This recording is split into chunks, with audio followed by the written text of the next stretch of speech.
So what? Yeah. I am due for notes last session, and I'm assuming today. I've been negligent on my note duty, so I'll catch up on that. I'll get those updated after today's session. No worries. Okay, sure thing. Been Right. busy. Right. Yeah. All of you guys are fine out there? Yeah. Okay. Yep. Okay. No No problems I have here. my 3 note sessions up, but now I can't find my notebook with my character sheet progression. Okay. So I can't even level up today. Like, Okay. So yeah. I've drafted my cousin. yes. Sorry. I've drafted my cousin to do a sketch of a wizard. Awesome. Yeah, you wrote this to me about this to me. Yeah. Yeah, I'll be waiting for the final product, final effect. Really nice, really cool, Jason. Yeah. Okay. Right. So let's start. Let's start with experience points. Brand. So you found the thing or not? Yeah, I found it. I have Okay. Cool. 200 XP to spend, so I'm gonna look it over real quick. Okay. Okay. Yeah, Jason. What about you? I need somebody, or I need a role for Star Sign and Doom. I can do that for you. Since we're kind of waiting for people to get situated, I figured Yeah, might be able to knock that out. Yeah, go for it. That's. I'm just I'm jumping ship on Chrome and going over to whatever this Microsoft browser is. Oh, okay, yeah, I know what you mean. Edge, right? The edgiest browser Yeah, out there. Edgelord, yes. Yeah. He's an edgelord. Okay, so oh yeah, I've opened already the companion, and now I need to open the rulebook because both of those books are needed. And Jason, I would like for you to roll me a D100. Right? Whoa. 9. So it means that Jesus, it's Polish and English. Oh no, I'm doomed. I have a Polish rulebook, but I have English companion. So that means that this is going to be tricky. Hey, looks like you showed up, Sean. Yeah, switching to Edge is what fixed it.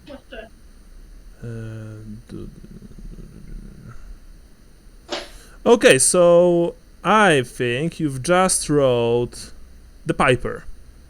4-star sign? Yes. And this is the sign of the trickster. Ascended in autumn, appearance a capering piper, qualities diplomatic, cunning, shady. Description: the sign of the Piper has always been regarded with some suspicion. Astrologers believe great leaders are born under this sign, but also great traitors as well. Some even believe they are one and the same. Characters born under the Piper tend to be willing to negotiate in most situations, trying to look for a happy medium. But these characters also negotiate deals at any cost, even playing the two sides against each other or tricking one side to achieve the desired goal.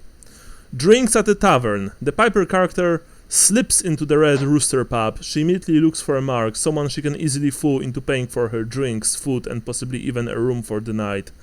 Secret mutation. When the Piper character realized she was suddenly resistant to the Chaos Sorcerer's spell, she knew the Dark Gods had favored her. If she survives, she's confident she can use this mutation to her advantage. Alright. And now for your dooming, which we will roll from the Tome of Salvation. D100 again? No, I think that... yeah, I think it is, but I just need to open the PDF. Again, to anyone listening, I have the physical books. You're not getting me alive. Just so we are clear on that, thank you very much. Always buy physical, that's my motto. Physical books are awesome. Yeah. I mean, PDFs are very useful, but physical is where it's at. And mostly the second edition books are now really cheap, with some exceptions, of course. Where is Any that? system where you need multiple books, I think it's better to have the physical book because that's a pain in the ass to Yeah. go through multiple. Yeah. You could put PDFs. you could put tabs and stuff on them. Yeah, I used to have this book for the classic World of Darkness. I had tabs everywhere, literally. It was very useful. What did you roll? 92. Okay, let's Yes. see. 92 is as the piper plays his tune, thy heart shall break. That's actually Another piper. Yeah. As the Has the piper plays plays. his tune, thy heart shall break. And I see that Sean is with us now. Yes. Sean became Die Hard, yeah. Sean became the certified edgelord. It is die as in thy house. Vi, Thy yeah, house? Vi. I've written Vi. it. I've written it on roll 20, by the way, just Oh, so you all okay, know. okay. And I will later post the Die. the companion piece in the handout section. I mean, in the file section. Sean, what are you buying? So many options. Yeah, that's true. There are quite a few. Now that I'm a champion, not just a judicial champion. Yes. That's what I need to do. I was just trying to figure out, because now I have like my maximum, or I could boost just about everything now. That's good. Honestly, that's very cool. What did I do there? Okay, I wrote 2 instead of 20 on that. Whoops. For the new +2 willpower. I think probably what might be the most useful right now is maybe more hit points. That's always a good idea. Hit points, something that upgrades Yeah, so your that- toughness and strength, agility for better initiative. Generally, these things you want. Also, willpower. Everything else, probably the least the least useful thing is your fellowship. Then intelligence, and Actually, I will boost my toughness by 5%. That's better because that brings me up to 51, which will give me a 5 toughness. Yeah, that's excellent. And then you have mail, which means that you negate 8 damage. Yeah, base 8 damage, nice. which is quite a lot. So 5 toughness for you, Brian. You've what did you buy? Finally, because I forgot. I think I'm going to take 10 weapon skill. Nice, for 200. Okay, sure thing. 10 weapon skill for Brian. Very nice, very good. Okay, and Jason, what about you? I have. Let me just double check, make sure I have enough points. I do have enough points for a thing. I will take. I roll on. Is it willpower for test or intelligence for magical test? Willpower. Okay. I'll take I'll take one in agility. Okay.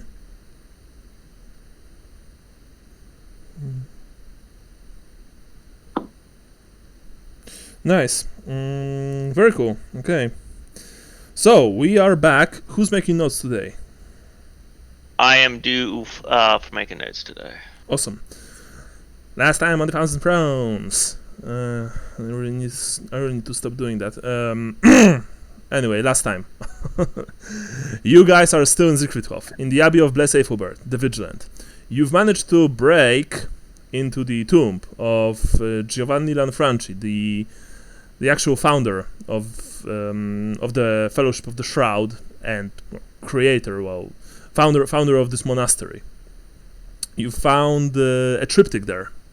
Triptych which shows, if I recall correctly, Nagash at the Tree of Life. Oh, was that Nagash? I didn't know who it was. I think it was. Let me look at this. That's the central panel. Okay, yeah, I see him. So, we Yeah. recognize that. So it was Nagasha, the Tree of Life. You also found, well, first of all, you've also met a new party member, I believe. One called Ludwig the Light. Which, seriously, Ludwig the Light? Okay, that's well. I mean, that's cool. Luminous Ludwig, maybe, or Lumen Ludwig. Well, it's I don't know. Yeah, I don't know how they would do a title for that. Like, is there an official way they would title? Most wizards do not have titles per se. Most wizards just use their names and forenames, but of course you can have titles like, you know. Get Well, fancy with it. then just Ludwig. Yeah, I mean, I'll come up with a surname too. But. yeah. Well, I mean, you are appropriately. You are powerful enough to have some kind of, nickname. And Light, I guess, is cool. It's functional. But most wizards, unless they're like patriarch or or very very high level collegiate, mostly use names and forenames. But of course, Jason, it's up to you. Ludwig the Light is actually cool. It's like this high fantasy name, like something from Conan or stuff like that. So anyway, yeah, Luminous. yes, Ludwig the Luminous. So anyway, you've also learned about a certain lady in Sylvania, I believe. Yeah, I forget her name right now, but yes, we have it in the mentioned twice in the pieces of paper. Once in the letter, and once in the notes. I thought. Yeah. So once in Father Thomas's letter. I just opened it up. Lydia Plistikos. Right. So we knew that she essentially was translating the old parchments or whatever, Yes. and we think that she became a necromancer and is doing stuff. Yeah, because she was translating them 200 years ago, and you found a report. You found a letter, I believe, from Geistwacht, or to Geistwacht, from one of his agents, which stated that she's still active after 230 years or something like that. Yeah. So that's quite a lot. By the way, all of these handouts are, of course, in the handout section. It's Father Thomas' letter, which is printed in this horrible font. Yes. So yeah, you found that. You've also managed to thwart a Skaven attack on the Abbey. That was due to Catvale having a very impressive set of swimming skills. I've never taken swimming as a character before. It actually came in handy. No one does, I think, unless you have it at the start. I never saw anyone who takes swimming in this game. I think I forget if I had one character, if this character, or I had one character I think took it and then he, never used it. Oh yeah, no, this character has swim. Okay, so this character has swimming. Okay, yeah. Yeah. Well, I think I took riding for the last one and didn't get to use it at all. So I was like, damn it. Yeah. And this is the day 2 of your stay at the Abbey, and you've been invited to attend the funeral of Sir Engelman, a Knight of the Raven, during the afternoon. If I recall correctly, you guys agreed. But I think your general idea is to travel to Sylvania to find this Plisitikos lady, because supposedly she has it is she who kidnapped the child. Right. But that is it that child? Right. Yeah, honestly, I forgot all about this guy's funeral. I thought we were already on the road to what's his nuts. No. Helfurt. You are still in the Abbey. Remember one thing, guys. If you want to travel to Sylvania, first of all, do you have provisions? No, we definitely don't have it yet. I don't think. Yeah, that's one thing, right? And the other, all of you know by now, after your stay in the Abbey, that Sylvania is one of the most dangerous places in the Empire, if not the most dangerous place in the Empire. Well, maybe, bar places like Dragwood Forest, Forest of Shadows, Moss Forests, Aldorf, certain parts of Noun. Maybe we'll Fucking everything. offer to aid in a crusade. To crusade to Sylvania. Well, you can Yeah, always. because we're in the perfect place for it. I mean, I'm sure we could find a fanatic here that wants to go and kill some undead. You know? Yeah. Well, what you guys know is that all of the Raven Knights are gone from here because they are.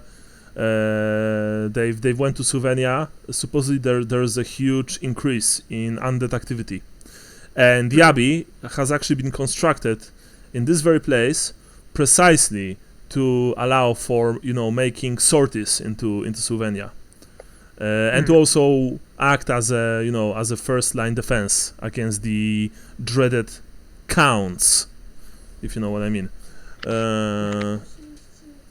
So that's that.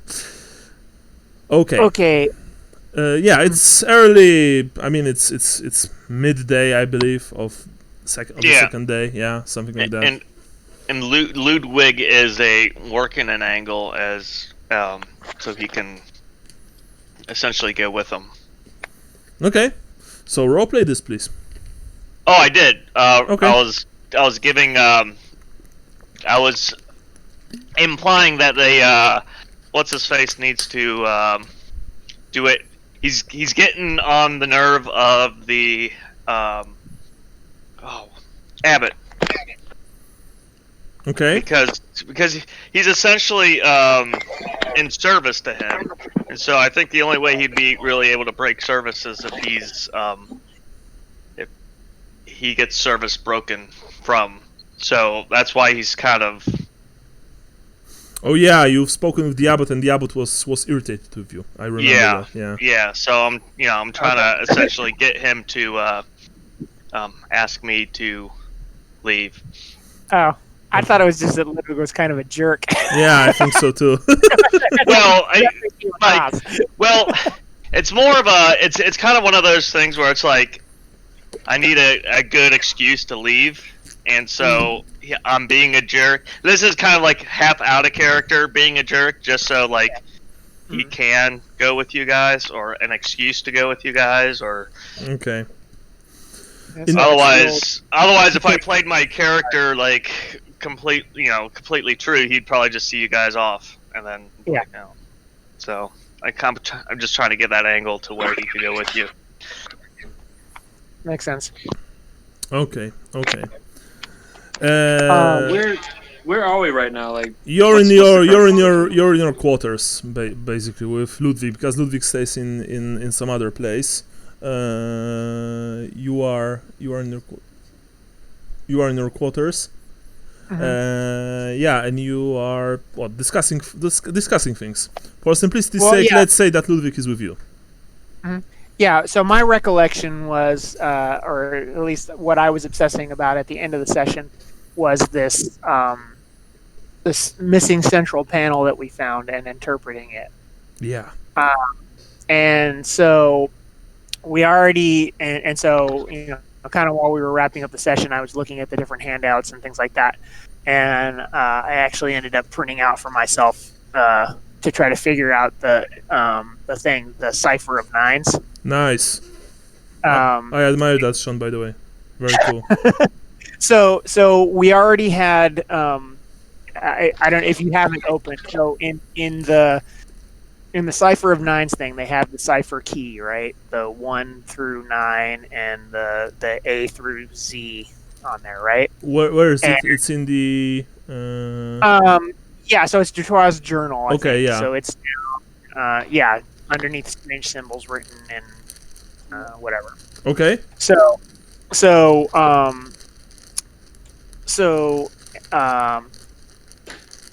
we already knew what the code was for Nagash, and that lines up with, if you go to the central panel of Lanfranchi's triptych, along the bottom is the same Roman numerals for Nagash. Okay. Okay. I see it. Yeah. By the way, all of you guys can see it because these things are in handout section. Just so you know. So then we had these other two 4-character codes, 3351 and 6452. So what I did was, as I wrote down the 3 possible letter combinations under each one, Okay.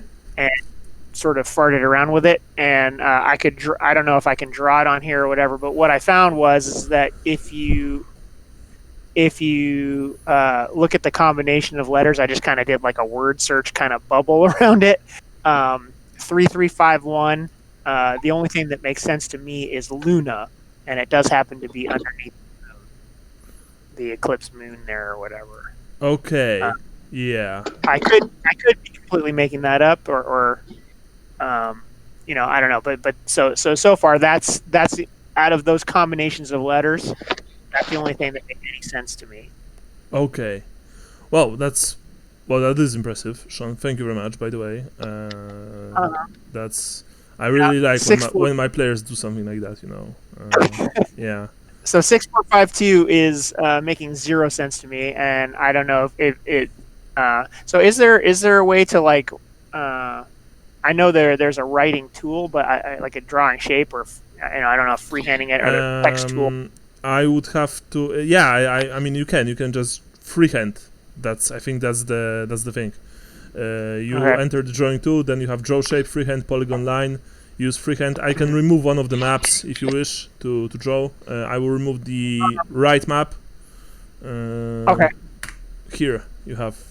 Did you want to put a image on it to draw over? Is that what you're talking about? Well, I mean, I just wanted to get your guys' opinion on this. Let me see if I can even do it at all. I got a stylus here. I can write on my thing. So let's see. So okay. I'll do that. And so it's so the numbers are 6. Nope, not doing that. Hold on here. Freehand.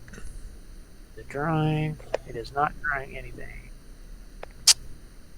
Okay, let me see if I can do it with the mouse. Looks like I could draw. Oh, yeah, it's so okay. So I just need to delete that now. But yeah, I can draw. Just for whatever reason, my stylus wasn't allowing me to do it. So okay.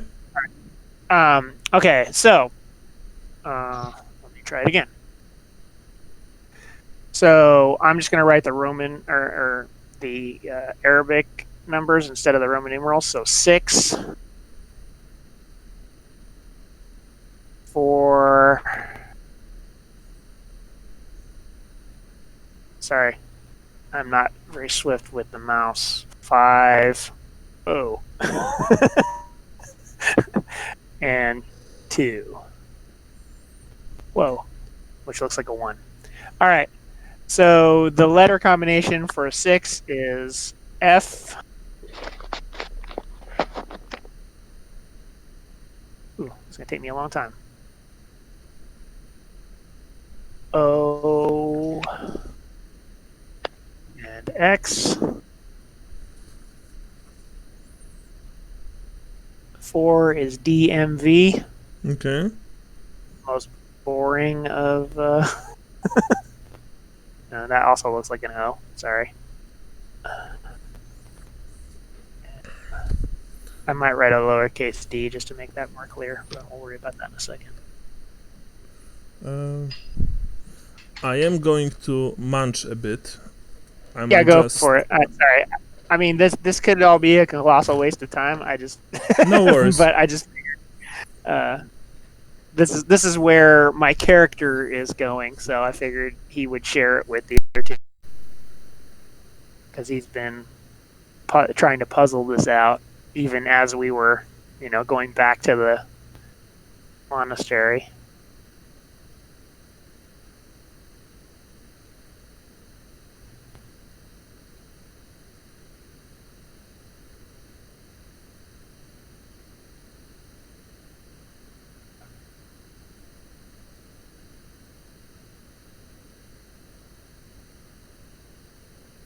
Are you guys still there? Or did it cut out? I'm here. I'm still here. Okay, cool. Make sure. I'm here. I'm just sitting. Sorry. So I'm muted.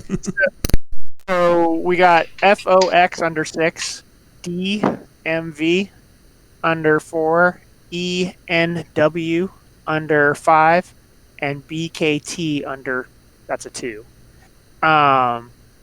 And so I was trying to look at going back to the Cipher of Nines. So he uncovered Myrmidia, Nagash, Sigmar, and then he had what was it? 2193. Oh wow, that's a 3. And he got Carl from that, or maybe Taru. And then he got another one, which was Yixis. So I was trying to think of, like, are there any names on this that...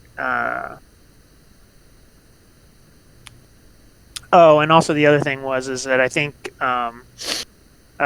this... I think we talked about it last time. The chicken foot symbol equals life. Right? The rune. Which I think we had... we opened that one. Okay. That's the one. So there's the 5 runes. One of them is that same symbol that equals life. So that's the one. If you look at that and the picture of the stone tablets with the runes on it, it's the one in the middle.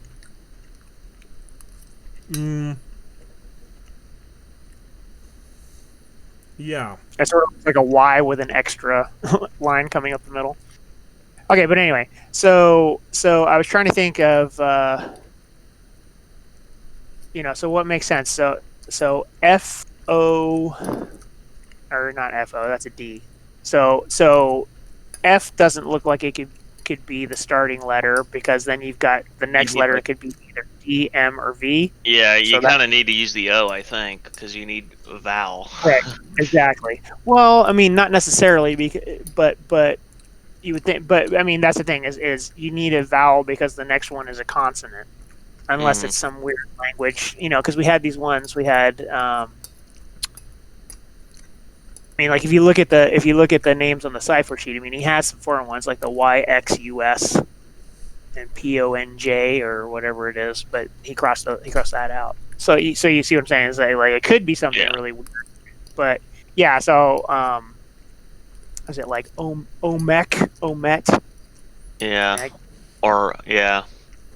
Huh. Omet. You guys are good. Bonk. I will tell you that. What's that? You guys are good. Sorry.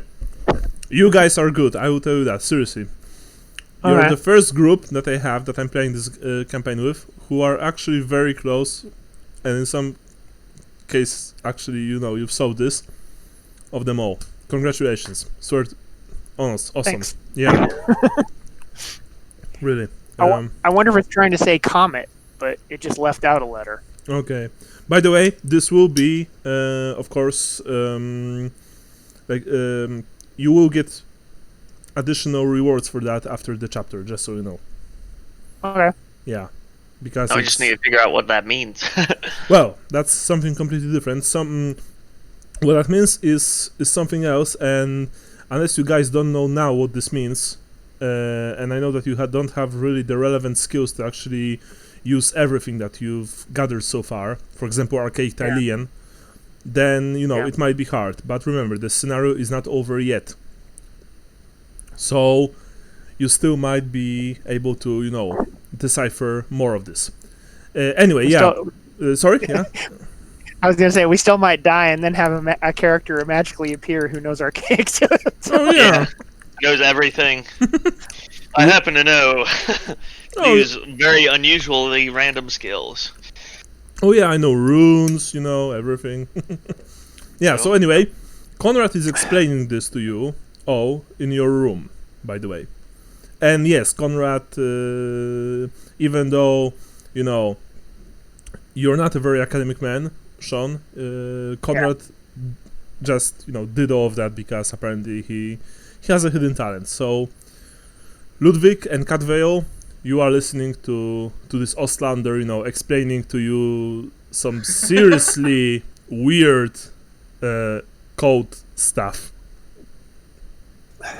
And I got the yarn strings on the wall.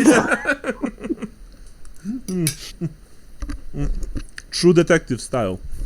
Profiles of everybody we met. So, please. Illuminati. Out of character, where in Sylvania did we figure we need to go? I know we Helfurt. need to go into Sylvania. Helfurt. Helfurt? Yeah. Yeah, and Helfurt, I thought was essentially we're headed. If you look down on the map that we have our route traced on, I thought we're going. Oh, well, there was something about Van Heldenstrasse, but I thought it was essentially we're going in the direction of Waldenhof. I thought essentially, but I could be completely wrong. Can I tell how many days away that is? No. Well done. With navigation or anything? Well, we could go to the library and probably get a pretty good estimate. I imagine there'll be maps of local You regions. can also just ask, probably. You Yeah. are in a place where, where priests are mainly concerned with Sylvania, so they probably know most of the important parts of this dreadful province. But of course, you can also research this on your own if you wish. You still have few hours before Sir Engelman's funeral, and Conrad just finished explaining to you the code. Oh yeah, okay. The burnt parchment, Mama Raluca Helfurt, and Lydia is the name on the bottom. So Lydia is the person that we're after, right? Looks like it's 150 miles away if we follow the path of the river. So that's we could go to the library and they probably have maps and whatnot there. I mean, plan out and figure out where this place is. I'll tell you what, Waldenhof? if like numbers and codes, I mean, for a wild Ezrai like me, I feel very left out of what's going on. But I can plan the journey if you guys want me to go ahead and do that. Get rations. Well, yeah, we got to find out. If it is Waldenhof, it is about 150 miles away. So that's 8 days. If Waldenhof. you can, yeah, that's 8 days if we do 20 miles a day, and that's not an easy thing to do for. And I'll wizard? check with the abbot or like a quartermaster or something. Unless we can take a boat, but Yeah, I'll figure out the logistics of it. All right.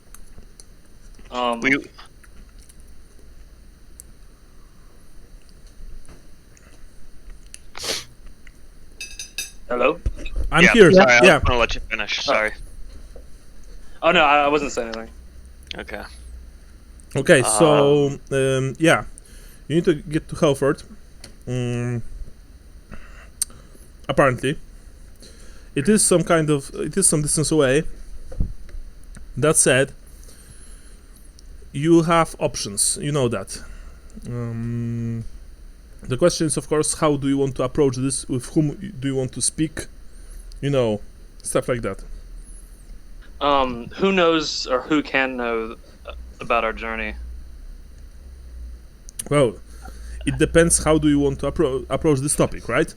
You are not prisoners here, and you know that. You haven't been spied on, you haven't been, regularly checked upon, stuff like that, so you can probably leave just now and no one would have problems. And you can all roll for intelligence if you wish. So in character, I guess we didn't really clarify this one way or another, but I'm assuming that I've been kind of assigned as a consult to the abbot. So out of character, my little disagreement, I'm hoping will essentially out of character get my character kicked out to where I can then journey with them. Because right now, he still has his obligations to the abbot. Okay. So my character at the moment is just helping out. I thought he did kick you out last time, though. No, he didn't kick me out, but it's we certainly got the ball rolling. But at this point, he still is assuming that he'll be obligated to stay. So he's helping out. So that I was just kind of set up a layup for Miguel to maybe kick me out. Well, I can go talk to the abbot about the journey and see if we can make an offering to the monastery or something. We could take some provisions, okay. get his blessing. That's Cadveo's proposition. By the way, you are speaking to each other, guys. You are just, Yeah. just. Yeah, I think. Well, we've told them about our mission, and we It's can taking us into Sylvania, and we could work together on this. You know what I mean? right that we suspect that that someone who, and I think. Now I'm trying to remember. So, yeah, because we got the notes are. Oh well, maybe we don't want to do that. I was thinking because the notes are from the actual abbot, right? No, I mean, depends who's depends which notes. There's Geisvach research note. There's the Father Thomas letter which you found. I don't really remember exactly where. Is but that? yeah, it was. Well, I mean, it is addressed to the abbot. Yeah, So, I yeah. think we somehow did we get it in the secret library? Or did we get it? Parchment written in archaic Italian and Reichspiel. You found in the library together with the tablets. The tablets, which you are sure belong to the Sturgen Mount, because you've all saw. Well, except for Ludwig. So only Konrad and Cadveo. You saw like spaces there for them. And the notes in Reichspiel are, oh Jesus, they are so small. I will let me quickly see.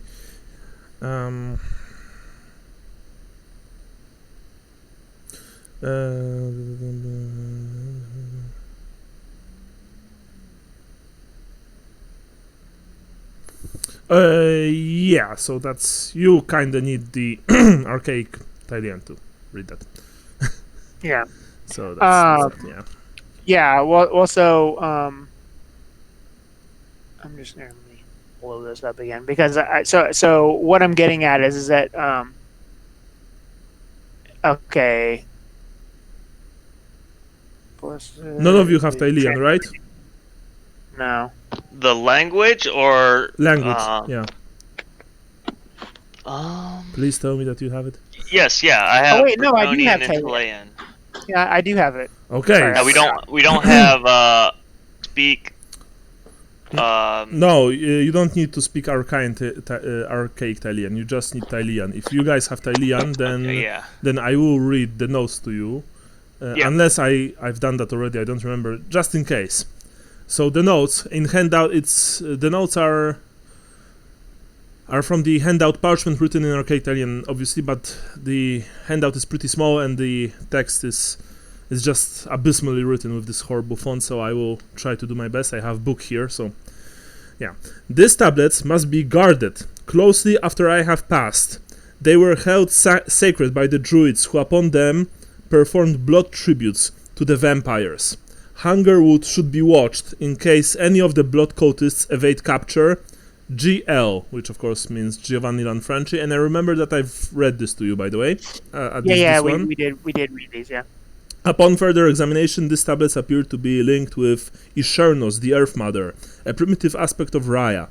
The runic sequence might be relevant.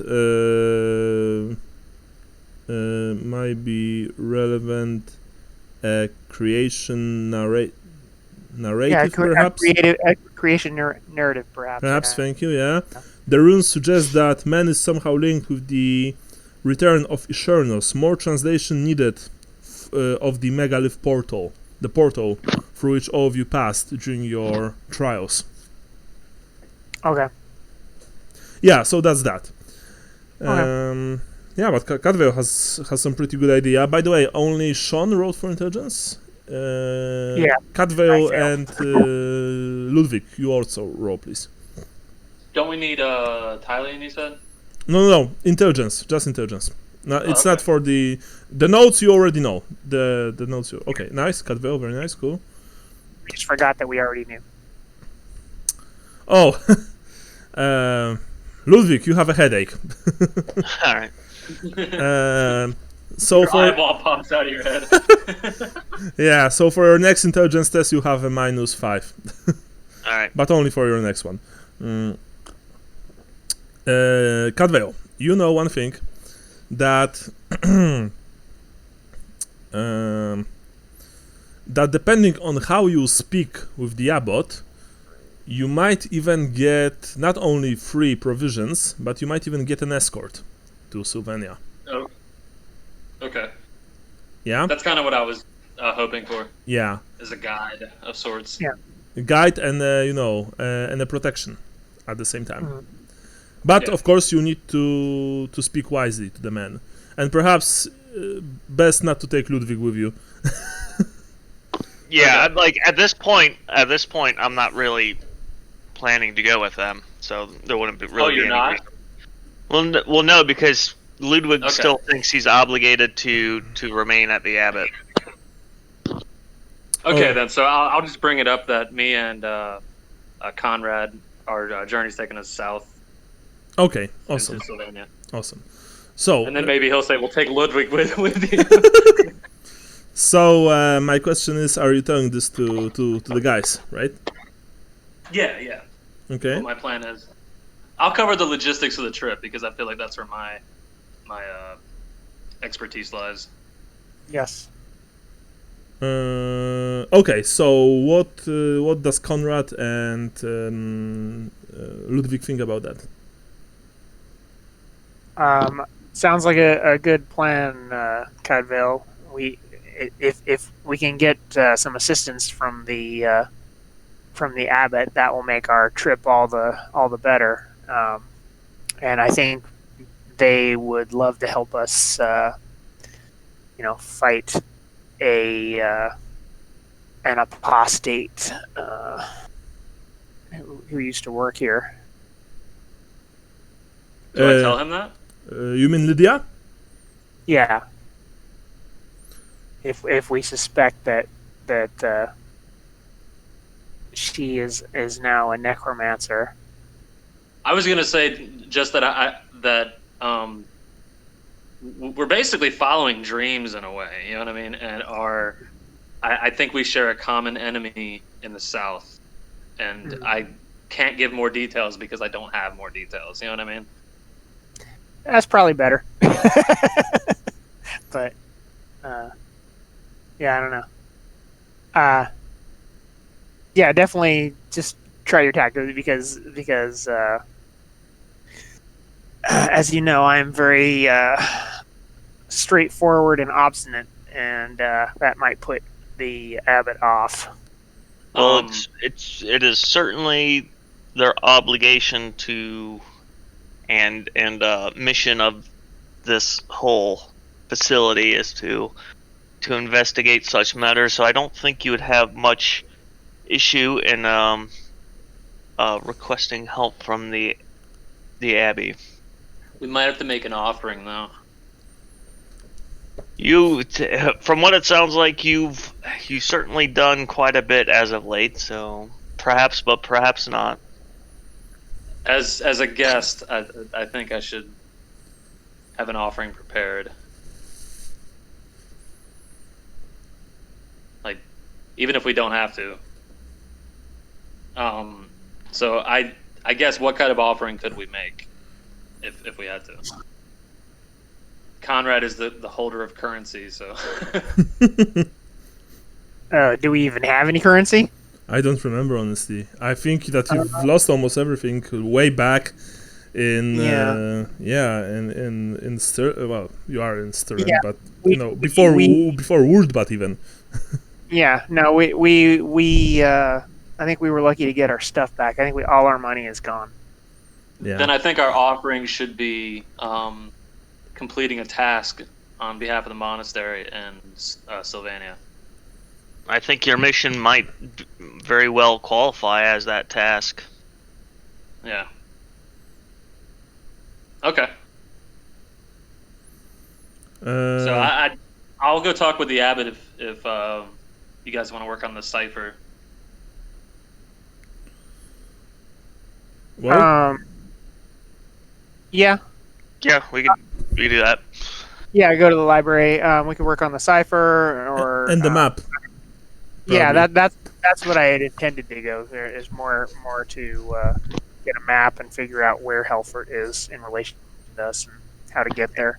And I imagine think it's I would probably have some foreknowledge of where in the library we can come up with a map. Yeah. You plan. won't need to roll for anything in the library. You guys just will need to. You just need to go there and rummage for probably an hour maybe. That said, Well, I think if I tell the abbot that we're going to Helfurt, like he could just, Yeah. Well, still, I still think we need to have a better, better idea ourselves where we're going. Yeah. okay. In that case, excellent. You leave your room in the abbey. I'm not going to to return with the map of the abbey, just so you know. If you guys want to check the details, the map is in the handouts. Cadveo, you go to Abbot's office, while you two, the rest of you, you go to the library to speak. To check for intel. Cadveo, you approach the entrance. You see the ominous black guardsman, standing with his double-handed axe rested on the ground. When he sees you, he just silently, of course, because they never say anything, knocks silently, without saying a word, knocks at the door 3 times. Enter! You hear from the inside. The guardsman just opens the door for you and makes a gesture of be my guest. You enter the Abbot's quarters, which I've already described a few times. They are pretty sparse, very simple, which I guess Cadveo will probably like. Certainly, the monks at the Abbey of Blessed Ethelbert the Vigilant, they're not, they do not live in luxury, in opulence. They are true to their calling, to being monks. So you see Geistvach sitting behind the desk, writing something on a piece of parchment. Oh, Cadveo, welcome. Please sit down. And he points at a small chair. How can I help you? I take my hood down and smile so to not offend the Kaimon, and I say thank you for your hospitality. I believe our mission is taking us into the cursed lands south of here, and I certainly wouldn't wander into the glades of Lauren without making an offering to the Oak of Ages. South? You mean to Averland? Oh, it's not south?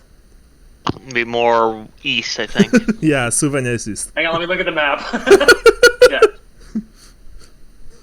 Well, no one likes those Averlanders. They are fucking sheep all the time. But, and east. To Sylvania. Oh, so you mean east? Yes. Yeah. The dreadful lands of Sylvania. Well, I had my suspicions about you, that you are this kind of people who are seeking danger, at every opportunity. Very well, Cadveo. If you are going there, could you take Ludwig with you?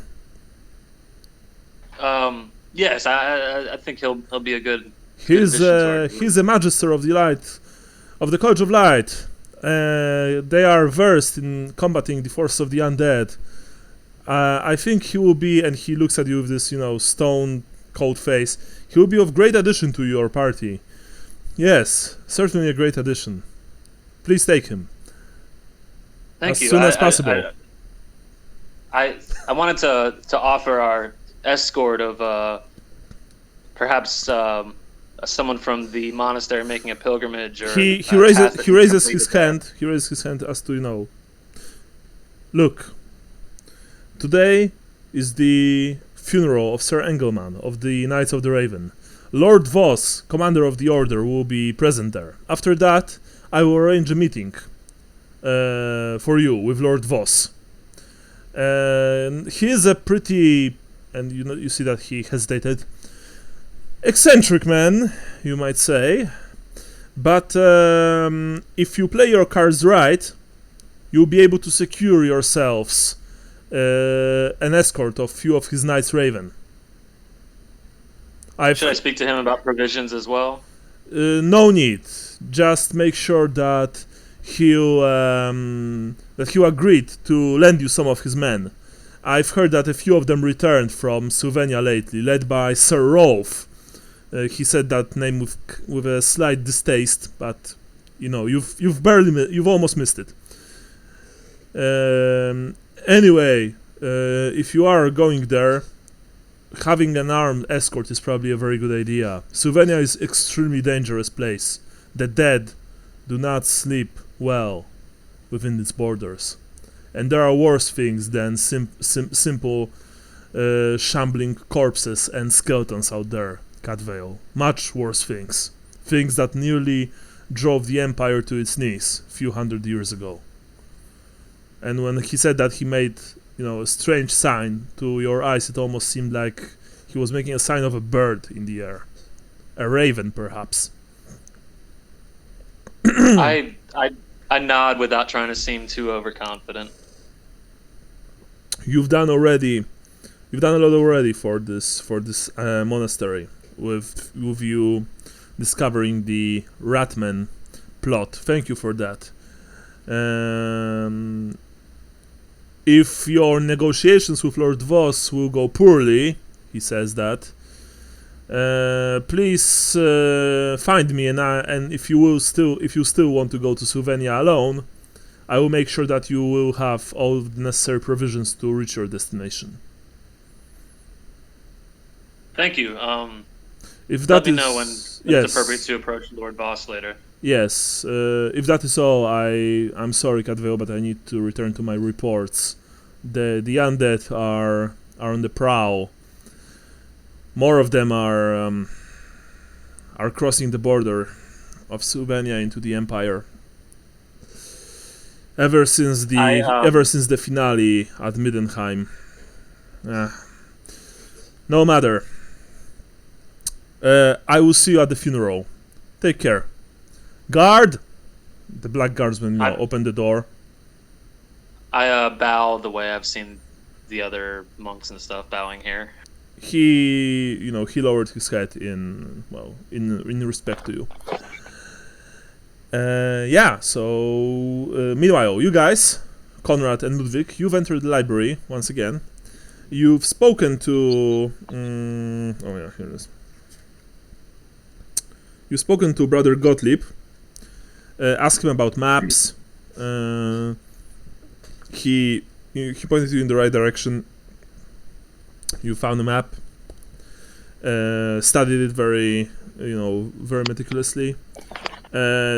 According to what you found out about Helfurt, it will take you 6 or 7 days by the main road. Okay. If you skirt the southern edge of Hungerwood. Because, like I said before, the monks here, they have a pretty good repository of knowledge regarding Sylvania, so I have a lore clarification on Sylvania. Just I wasn't quite sure how. Now my understanding is it's still occupied by human villages and whatnot, but it's ruled by the vampire accounts. Is that? It's not ruled by vampire counts. It's ruled by the counts. But the counts. But it's still, villages of humans that yes, obviously live in a more degraded. Is that accurate? Yes, Sylvania is technically under the custody of the Elector Count of Stirland, but he doesn't really want it. No one wants this place. Yeah, but it's not like because like the game and everything kind of make it look like it's entirely It's just completely overrun. Yeah. it's completely overrun. By game, I mean I assume you mean Total War Warhammer. No, well, not just that, but like the armies of Fantasy. Warhammer. Okay. Warhammer Fantasy armies is like they don't have units of human infantry; they just have zombies. actually they had an army like that during the Storm Back of in the day, Chaos. yeah. They had this special army. Now with Sylvania, and this is of course out of the game, you guys don't know that. The thing is that Sylvania is saturated with warpstone. The ground is laced with it.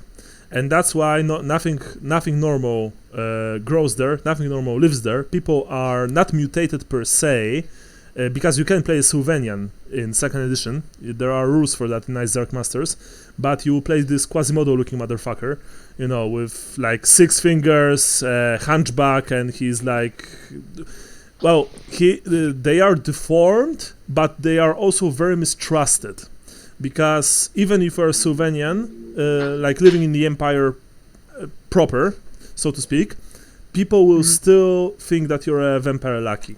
It's like with Strigony. They are persecuted, simply put. But with Strigony, Strigony are like colorful. They like music. They will sell you stuff. So that's cool. But when you see a Sylvanian who are all pale, wasted, deformed, for most people in the Empire, they are almost like like half human, and that's even described in the book. That's why you almost never see Sylvanians outside of Sylvania, because no one wants them outside of this province, and they are, they don't have easy life in the Empire, sadly. That might be a cool character to play, though. I was just gonna say that that'd be cool if even if all the characters are Sylvanians. Yeah, it would be difficult, and probably there are places in which you have easier time, like in Marienburg, for example. Maybe in Kislev. Well, Kislev hate vampires as well, so yeah. Well, it all depends on where the campaign takes place. Yeah. Or you just go around lying about where you're from, You can do that, but you have to make tests for people not to find out. And besides, the problem with Sylvanians is that most of them, if not all of them, they actually like vampires. They are very patriotic that way. They believe that vampires are their betters. They are stronger, faster. They are immortal. They care for them in a way because the taxes are lower when they are around. This is no joke. This is one of the. This is even in lore, stated in lore in one of the books. I think in Bestiary or in Ice Dark Masters, that the Sylvanian peasant is saying like, well, yeah, the emperor, he wants to tax us, but when von Karsteins were rulers, the taxes were very low. So I'm with von Karsteins, right? So that's it. And some of these things you guys actually might know, Yeah, and I imagine a lot of them don't realize their rulers are vampires. No, my impression. Actually, that's not. That's the. Well, even if they don't realize or they don't speak about it openly, most of them know, but they just don't say it out loud. Okay. Yeah. I wasn't sure because vampires. I don't know if they're like, spooky like the Skaven, where the common don't really know much about them, or if, they probably know, but they don't want to piss off the vampire by calling them out. You know what I mean? Yeah, the vampires are known to by the general population of the Empire. They're just not spoken about openly because it's bad luck, and people are superstitious. Remember that this is early Renaissance, late medieval times, stuff like that. So people back there, they were they were pretty superstitious and frightful about what might happen if they, for example, say the word devil out loud, right?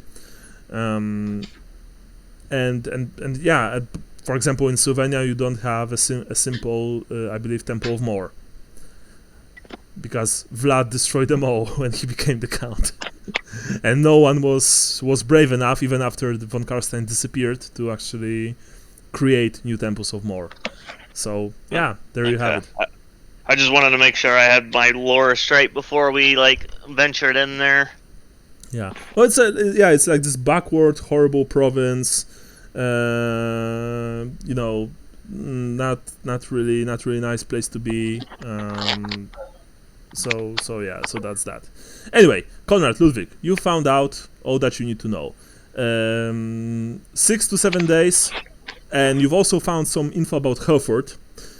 Helfurt is situated, apparently, on a low plateau beneath the ruined pre-imperial fortress called Mistgarten. Garten by T, with T, not D. And supposedly, higher still, up the mountainside, there sits the castle Helfurt, from which the small barony is ruled. But honestly, that's all you found out. Helfurt lies right next to River Hell, with one L, not two L. Yes. That's pretty much it.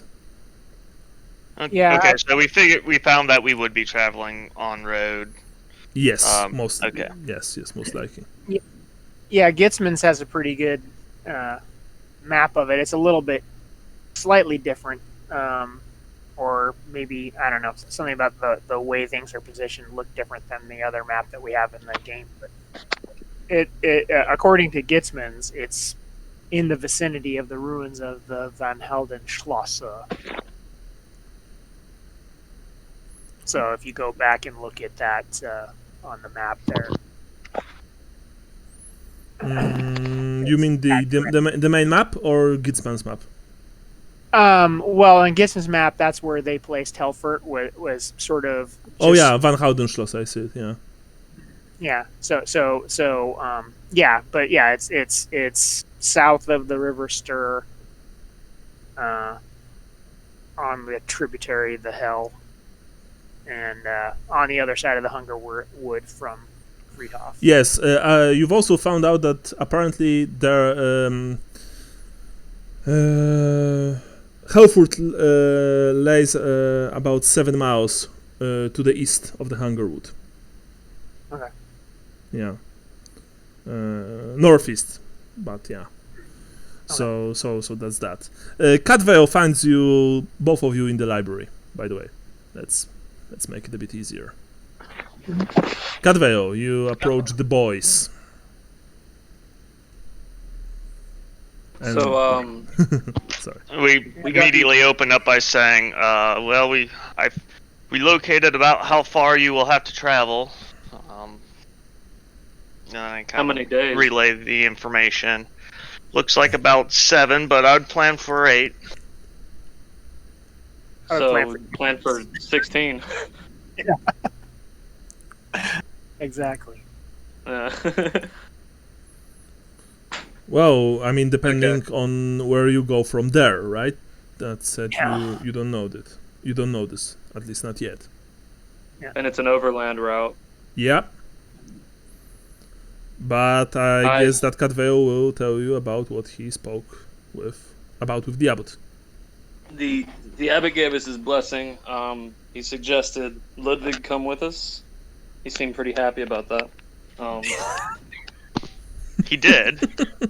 He said Ludwig would be an asset to this expedition, and he said he would introduce me to Lord Voss of the Raven Knight after the funeral. And he's the one to ask for provisional help and an escort. Sounds like we're taking care of. He's an eccentric character, but that could be many things. But if he is a lord amongst the knightly order, Conrad, you might be good to have standing behind me, but with your mouth shut. I'll lead the way. Ludwig is stroking his beard, wondering why he was sent or was told to go. Well, he suspects, but No, it's just funny. I spend my whole time trying to get him to make me go, and then when he says, "It's like, why did he do that?" No, out of character. I've been trying to get kicked out, but in character, he expects that he's supposed to be on duty there. Okay, got Apparently, you have a knowledge of the necromantic arts in a scholarly sense, of course. Yes. He's still kind of like not paying too much attention. Well, Cadmel, as a trained soldier, a good soldier knows when to follow orders, and I will follow your lead. All right. So I guess we're waiting on the funeral. Yes, you wait a couple of hours for the funeral, which takes place in the afternoon before the afternoon meal, honestly. So when you attend the funeral, you are all a bit hungry. Remember that in the Abbey you eat only at the strict time, so there's no time for snacks before. No time for snacks. No time for munchies. No. And you are summoned to the funeral of Sir Engelman, which, by the way, takes place, of course, in the number 4 on this map.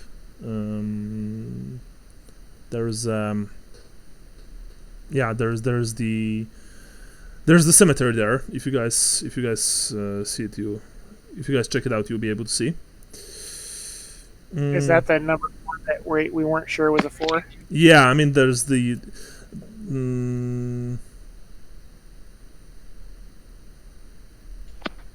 Yeah. That's that. Okay. Is there still a need to have that map blocked? The Siegfriedhof map? No, not really, but I will need to upload. I mean, I will be deleting this map in probably an hour anyway. So. Oh, I thought you just drew a square over that map. Okay, never mind then. Yeah. So yeah. So I mean the the funeral, of course, takes place right next to the catacombs because that's where Sir Engelman will be laid to rest. So somewhere here, right? You saw the pink, by the way. Yep. Okay. To the north. Yeah. West. Yeah. That's. You are all in attendance together with the senior clerics of the abbey. You see that there's a very old, or actually positively ancient, sclerotic-looking knight. Sitting in the front row. Actually, they're standing in the front row. To this roomy-eyed, probably grandmaster. To your eyes, he is no longer of sound mind. Honestly, he looks like he's not exactly there. He, you see that he peeks under the fallen knight's closed visor, shudders, and then delivers a brief eulogy. Everyone, of course, is just standing all quiet-like. There's a light drizzle coming from, raining down, coming from the heavens. It's not exactly pleasant, but at least, it's not a freezing downpour. After the eulogy, Voss nods at a pair of nervous initiates to transfer the corpse from the altar to a wheeled casket. And when the initiates rise the corpse aloft, Sir Engelman comes apart at the middle with a great splash, leaving each initiate holding half a knight. You are all shocked at this, honestly. You see that Sister Hildegard races forward to help the initiates put body in the casket, before packing handfuls of sawdust into the joints of the gory armor. Yeah. Sister Hildegard is the master mortician here, by the way. So anyway, the entire thing ends.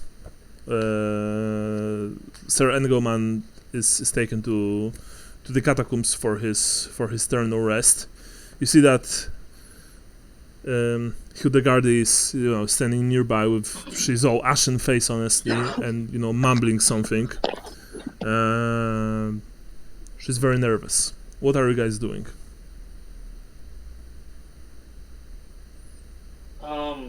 She's nervous. I think I would whatever opportunity I have to confirm the request that I go with the group, and obviously not really argue, because it seemed like my counsel was being disregarded. So, but yeah, just making sure that clarification happens. Okay, but you with whom are you speaking about this? Probably the abbot. Okay, so you approach the abbot. Okay, you saw that he exchanged a few words with one of the senior clerics when he saw you in the corner of your like in the corner of his eye that you're approaching. He turned to you. You see that he has this polite look on his face, but not exactly friendly. Okay, yes, Master Ludwig, how can I help you? Quite a show, right? Unfortunately, this happens sometimes with the victims of ghoul attacks. Indeed, perhaps it should have, right. Anyway, yes. Sir Cadvale came to me with some interesting news. Am I to travel with them to the east? I think you'll be a very good addition to their party. I've also spoken with Cadvale about exchanging a few words with Lord Voss after the funeral. You are, naturally, since you'll be traveling with them, you should also join them. Yes, indeed. I'm sure the paperwork with the college will be... I will handle it. Formulated and sent. Yes, naturally. You don't have to worry about anything. Okay, well... I see it was an honor to work with you, Abby. I wish you all the best, and keep checking those tunnels. And then I kind of...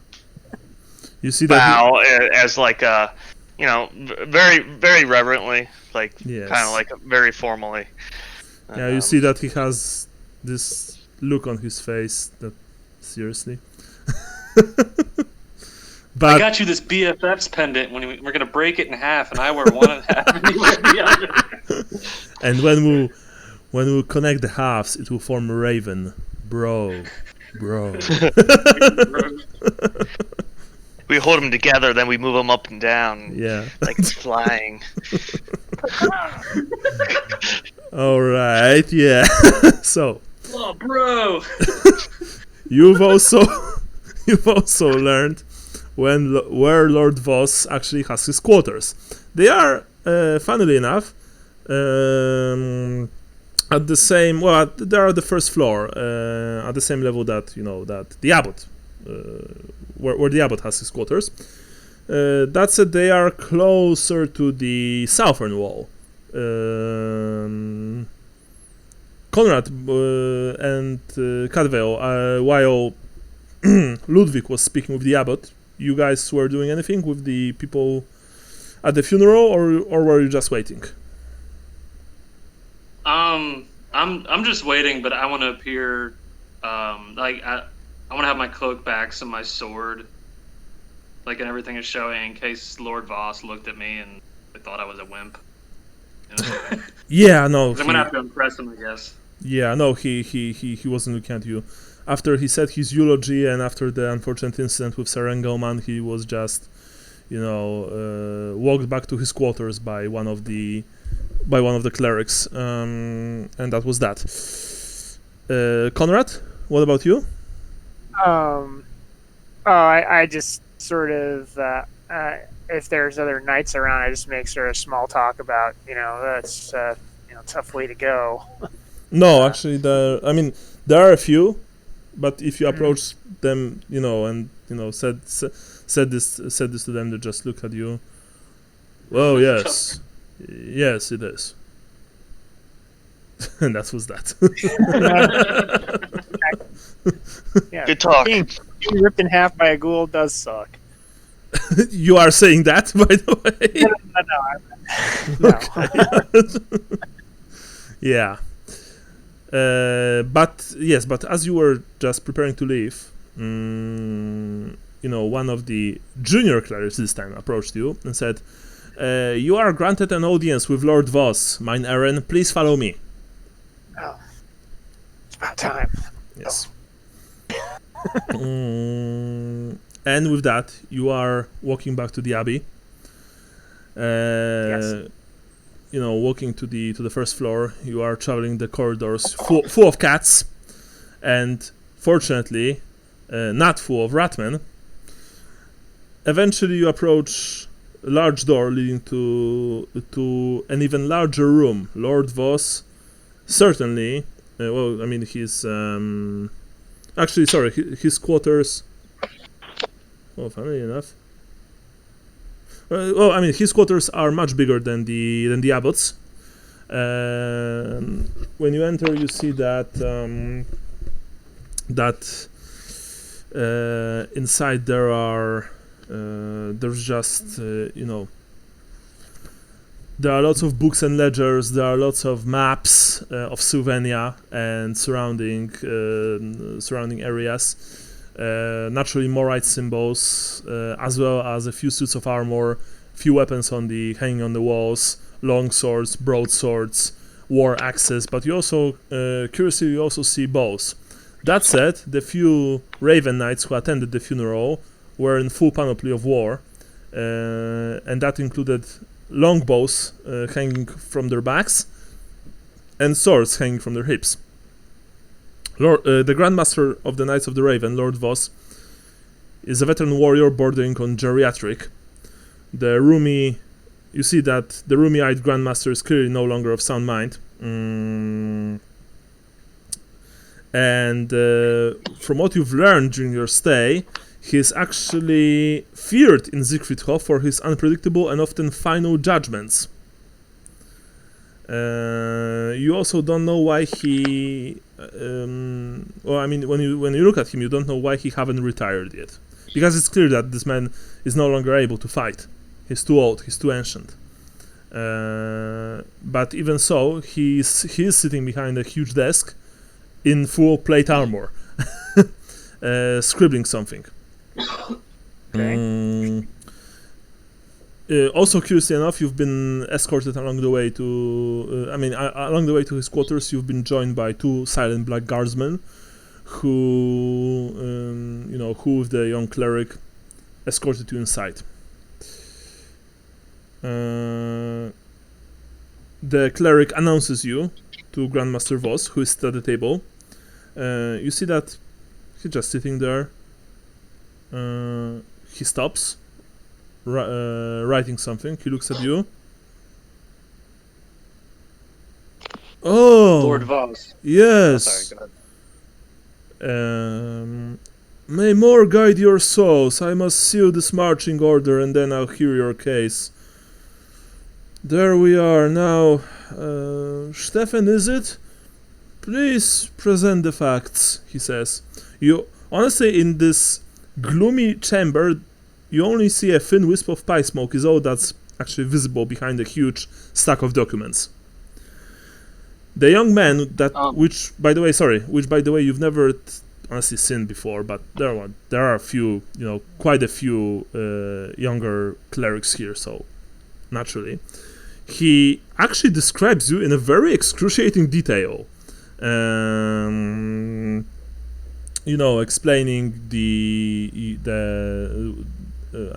telling Lord Voss why you've arrived here, explaining your ordeals at the Styrigan Mount, the dreams, telling about your finding out about the Skaven plot, stuff like that. Brian, sorry, you want to say something? Yeah, I'm not going to correct them on my name. That's rude. Oh, okay. Um, Yeah, I mean, Cadwell, he presented you to Lord Voss using this name. By the way, I don't know if that's correct, but you know. Oh no, yeah, but like he said, Stefan. No, I thought he was like. Stefan. Lord Voss said Stefan to the young cleric. Oh, okay. Yeah. I thought he was like just really old and like. No. Like I already forgot my name. Oh, Billy! John! Hi, Billy. Like every time he talks to you, he uses a different name. That's actually quite funny. Anyway, you see that Lord Voss only half listens as he glances at seemingly random pages from his clutter bench. Oh, this actually reminds me, he says suddenly. I had this anecdote, that I've learned during my stay in Aldorf, and he just interrupted the young man with some rather inappropriate, honestly, for men of his status, rather inappropriate anecdote of some busty barmaid.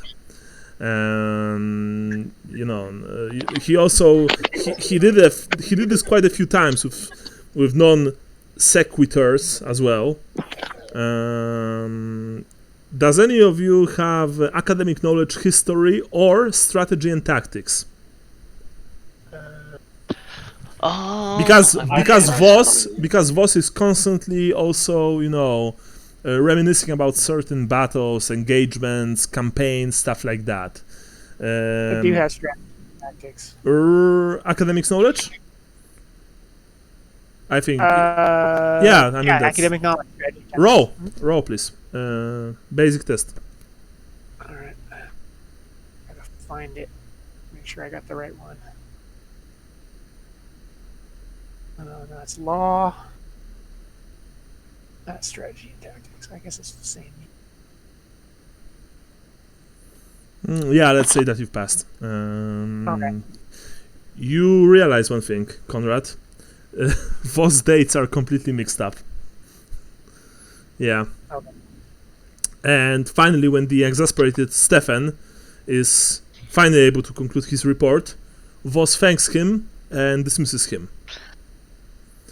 And now only you, Lord Voss, and 2 black guards are left in the chamber. Please have a seat, says Voss to you, of course. I'll sit. All of you Obviously, sit? take my hood back again.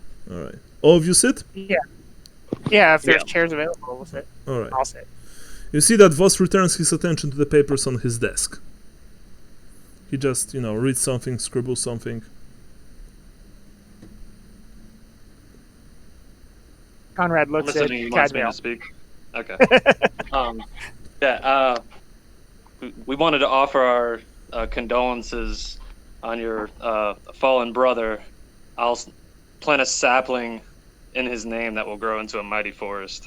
When you've spoken to him, he looks up at you, blank eye, and he looks at you and you see that he has no idea who's sitting before him, and only after a few shaky moments, his eyes light up and he says, "So that cagey bastard Dirk Schneider finally got off his lazy hams, did he? You're the best Marienburg has to offer, eh? Recruitment must be down. I'm sure Dirk drew to you on the operation, so I won't bother going over it again. You can stay at the Widower's Comfort. You know the sign, and the countersign is the cock crows at dawn. Unless it's raining, in which case you know what to do. Sir Rolf returns tomorrow. Wear these pins at all times." And from a wooden box, he produces silver brooches of a raven clutching a spear. Sir, I'm here about an expedition in the Helfurt. Yes, I know. That's why I'm telling you that. Rolf will meet you tomorrow, and then you proceed to Sylvania, just as was discussed in the plan. Well, don't tell me that Dirk Schneider didn't told you about that. I mean, Where can I find Dirk Schneider?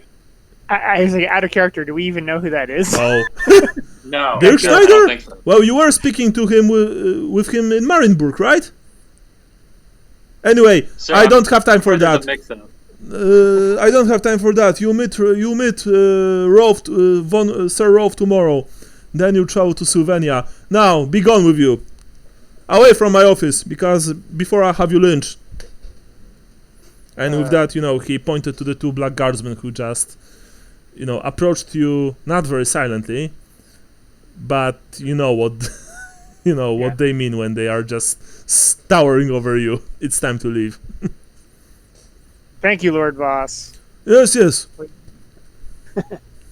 We won't let you down. Remember, wear these pins at all times. And next time you meet with Dirk Schneider, tell him to be more diligent in his duties. Bloody Marin burgers. I'm gonna put the pen on, so I don't forget. Yeah. Yeah. Same here. Yes. This guy's gonna have to find us. Hopefully. Yeah. So the black guardsmen escort you outside, and then resume their position. They don't resume their position. They just escort you outside, and then they go on their way. You are left alone. You're free. Perhaps I should have warned you about the old man. That would have been helpful. I think he tried, but it was very vague. But it is always entertaining to see it see people speak to him for the first time. I'm not wasting a seed on not planting a tree. Oh, I thought you were talking about something else. No. I'm not going to plant a seed in that old man. No. Disgusting. What you else I do? said I'm not going to plant I'm going to plant a sapling in his name that'll grow into a forest. But that was for the Raven Guard, not for the old man. Raven Knights, yeah. Raven Guard is 40k. Let's go get I'll eat an apple and throw it in a ditch and see what happens. It grows into a mighty forest that consumes all the Empire. Yeah, sorry, Conrad, you were saying something. So let's go get some lunch. I'm starved. Maybe more of that. What's it called? Wine. Yeah. Anyway, yes, it's time for you guys to eat because it's lunchtime. And honestly, after that,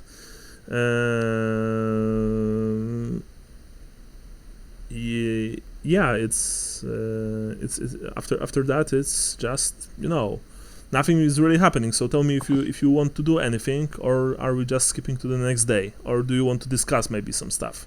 Remember that Voss told you to go to Widower's Comfort. Perhaps we should speak with the chef or the servants in the where they keep the food. Widower's Comfort is the inn in which you are, by the way, in which you've left your horse, Catvale. Okay. Before we go there, we ought to, in case there is an administrative mix-up, and I gesture back to the door where we came from. We may want to acquire some supplies before we head to the Widower's Comfort. Yeah. Is there a quartermaster?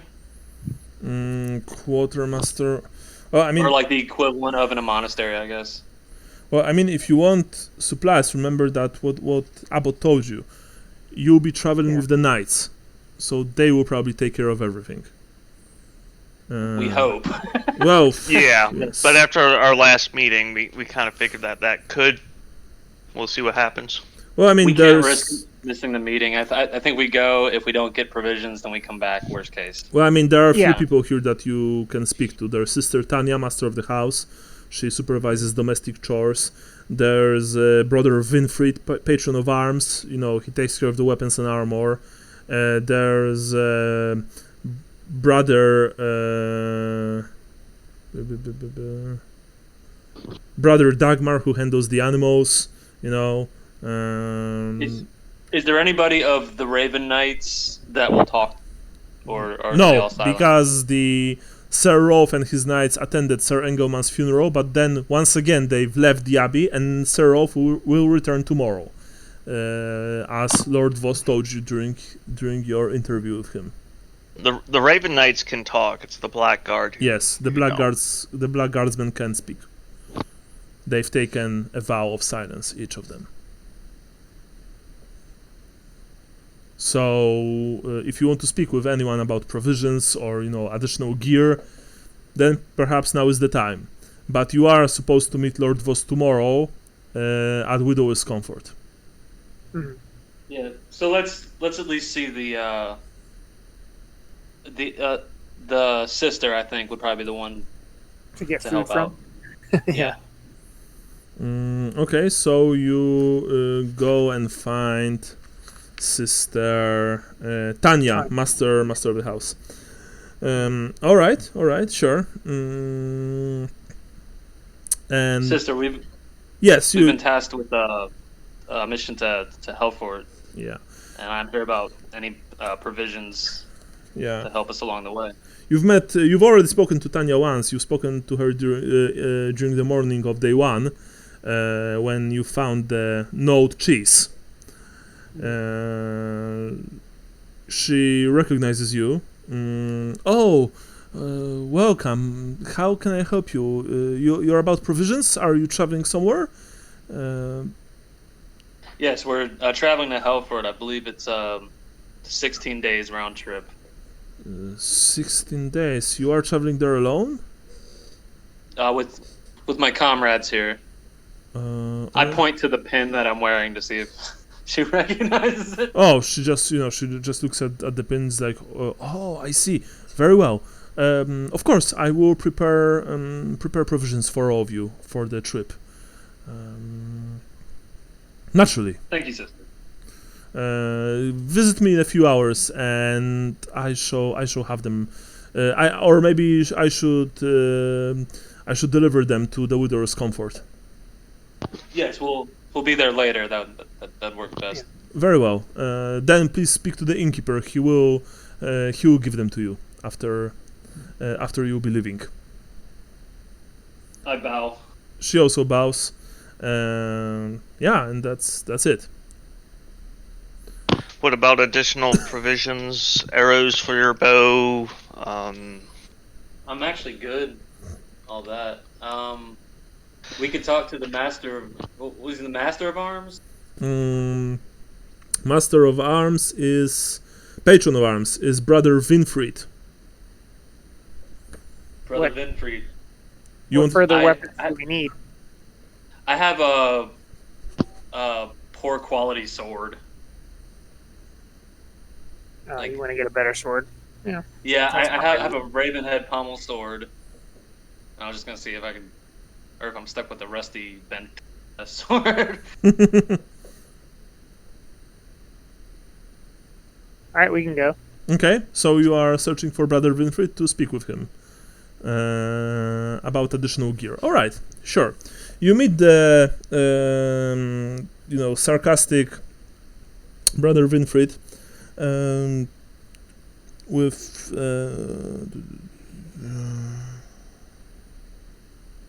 in the armory, which is on the first floor. I mean, sorry, on the bottom floor. Yeah, that's it. Brother Winfried, meets with you. Welcome. How can I help you, fine sirs? Hi, we're on a mission Hi, to help. hi to you as well. He says. I'm sorry. This. I'm just trying to find even a bit of humor in these difficult times. I'm sure you understand. You can certainly use a humor in a place like this. Yes, indeed we can. So anyway, what can I help you with? We've been tasked with a mission to Helfurt by Lord Voss. I see. And I have a badly damaged sword. I wanted to see if I could trade it in before we meet with the rest of the knights. Of course, you prefer a longer sword, shorter sword?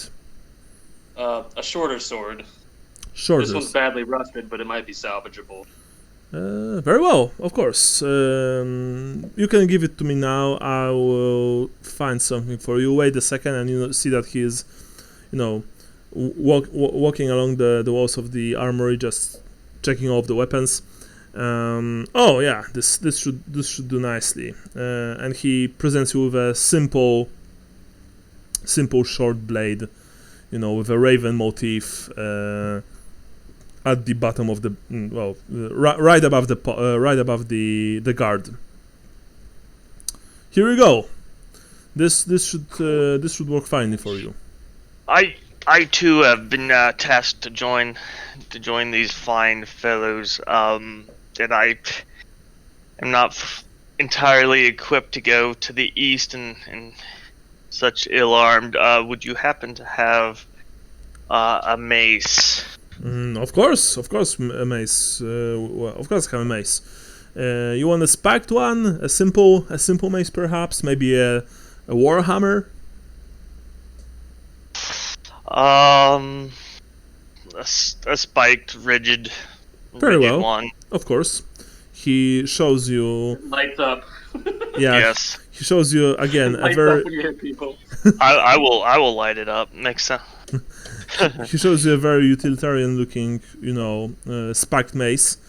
It has a small, leather loop at the end of the handle, so that you can, hang it from your belt. Here you go, sir. May it serve you well, and may it help you do your duty to more. Okay, so that would be. Now I have two hand weapons, both of them maces. Yes.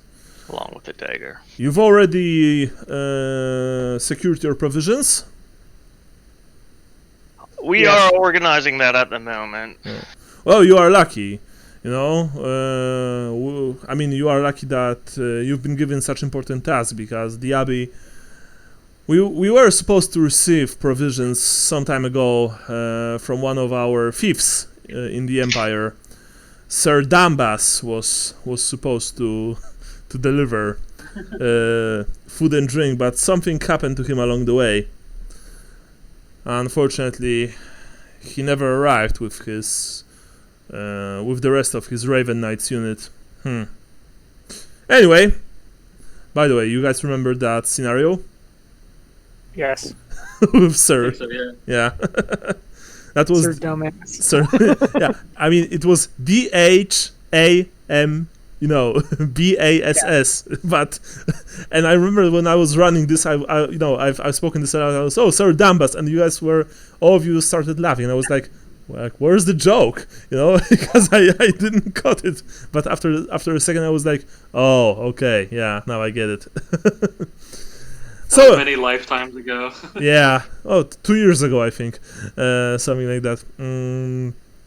Back when Sally was still alive, yeah. Yeah. So anyway, says Brother Winfried, if you need anything else, any other piece of gear or equipment, then of course, within reason, then please visit me, and I'll be glad to help. Thank you. Very well. Off you go then, he says to you. Yep. All right. Where are you going now?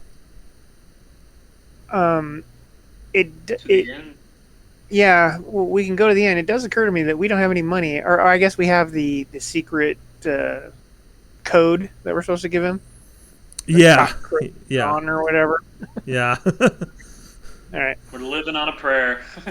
The cock crows at dawn unless it's raining, in which case you know what to do. Yeah. So that's that. Okay. Yeah, let's go hang out at the inn. Check on your horse. I guess we've only really been here for And hope it doesn't rain, right? Well, yeah. Today it's raining quite a bit now. After Sir Engelman, has been split in two, it started to rain even harder. But you are meeting Sir Rolf tomorrow, so maybe the weather will be a bit better. Who knows? Yeah. So you gather your stuff from your rooms, and then you leave the Abbey. Walk down the road to Siegfriedhof, New Siegfriedhof. You enter the town. The town's main exports are agriculture and timber, and you see that for a Stirland village laying so close to the border of Sylvania, Siegfriedhof looks actually quite wealthy. Of course, there's you've passed the small chapel to Verena, the small domed building, which contains the statue of the goddess seated with an open book and scales. You've learned during your stay in the abbey that the attendant priest Ulrich Wasser advises the order on complex legal matters and mediates cases falling outside the abbey's purview. You eventually entered the Widower's Comfort, shallow three-story structure built into the rock face. You see Otto, the supposedly ex-Knight of the Raven. You've also learned that he was supposedly disgraced for some mysterious crime, but you've never learned any details. Staff and regular people, of course, look at you when you enter, and you recognize a few. You recognize lay staff from the abbey, by the way. Oh, okay. Which one of you is wearing the pin, by the way? I'm thought we all wearing it. were. Yeah, is there only one, or did we each get one? I thought we each got one, but maybe I'm wrong. Yeah, that's what I thought. So all of you have them? Yeah. All right. Yeah. Yeah, if we were all given one, that was the first thing. Yes. You've all been given us a pin. Yeah. Yeah, we put them. We all put them on because Okay. we didn't want to. In that case, you see when Otto spots you, he moves from behind the bar, approaches you. He looks at the pins. I'll have a free room for you and board. Please follow me. You see that that he recognized you, perhaps. Yeah. The pins apparently change a lot. You've been given a room for free, rather simple but also clean and relatively cozy. Cadveo, you've learned that your horse has been in good hands. It's been taken care of. You are eating and drinking here for free, by the way, as long as you're staying here. Otto made it very clear. He also told you that when Sir Rolf returns tomorrow, that he'll send him to your room as soon as he arrives. Sounds good. All right. Let's eat. Yeah. So you are eating, drinking. They have delicious fruit nectars here, and the fare is generally very good. Freshly caught fish, tasty meats, good bread. Yeah, it's definitely, and the food is even better than in the abbey because food in the abbey was good, but it was pretty basic. But this is a inn, so Otto is using much more spices. It's clear that he really wants his customers to be well fed. The beer is also very tasty. And yeah, so unless you guys want to do something, then tell me and we'll skip to the next day. I don't have anything I want to do other than eat, drink, and get some sleep. Yeah. Cadveo, what about you? I want to do the same, except I want to go hang out with my horse for a little bit because I haven't seen her in a while. Okay. So you are going to speak with stable. to the stables to speak with your horsey. You see that she's been taken good care of. She's they even took care of her wounds because you remember that she was unfortunately wounded. Which when your coachman betrayed you. So yeah. I'm gonna tell her about where we've been and the trials we had to do and all that. Well, she's a horse, so she's just like Yeah, but I'm a wood elf, so that's Yeah, so you speak with animals. Yeah. yeah, Okay. very close with my horse. Okay. Yeah, no, I'm just kidding. You are glad to see that your animal companion is in good hands, and is well fed, is groomed, has been well bandaged in a few places. So at least that's good. The rest of the day, well, I mean, it's honestly evening when you've arrived at the inn. So the rest of the evening you just spent eating, drinking, speaking with the horse, doing honestly just relaxing a bit. Then you go to sleep. Do you guys take any watches or? No, No. I feel like we're safe here. Yeah, you have a suspicion that you are. You also, interestingly enough, when you were walking through the Widower's Comfort with the pins, you saw that a few of the staff and a few of the regular patrons, which by the way, they look completely ordinary, normal, gave you this knowing looks. Would Ludwig have any idea, having been at the Abbey for a while? Honestly, no, you wouldn't. Okay. No. Are they looking at the pins, or can we test to see it? You can all roll intelligence if you wish. +10. No, I suspect these pins are given to those who I mentioned I suspect these pins are given to those who journey to the east, and I imagine not many of them fare very well. Perhaps this is why they are giving us the eye. Actually, My assumption. Actually, correct? you also think that these pins and what Lord Voss told you means that you are being taken for the Shroud agents of the Shroud, and that people here, there are lots of Shroud agents in this building.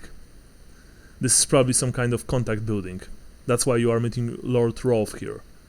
Sir Rolf, sorry. And one spy to another, right? They gave you the looks. There you go. You are being mistaken for essentially undercover agents of the Order of the Shroud. So is that what our pins say? No, but Undercover agents of the Shroud. that's what you've Hi, my name is. that's what you've deduced, Ludwig, by the way. Okay. Yeah, because remember that Giovanni Lanfranchi created the Brotherhood of the Shroud here. Yes. This is their headquarters, and even though they are a semi-secret organization, when you ask about them, people will tell you that they are a clandestine order dedicated to fighting the undead. They're like the witch hunters, only with less collateral damage. And usually much more subtle. And of course only focusing on the undead and not, for example, chaos or, greenskins or renegades, stuff like that. So yeah, so that's what you've discussed. You, by the way, Ludwig, know about the Order of the Shroud because you're a light wizard and a rather high-ranking one. And light wizards also combat the undead, and sometimes it's like in modern world, yeah, sometimes various government agencies help each other.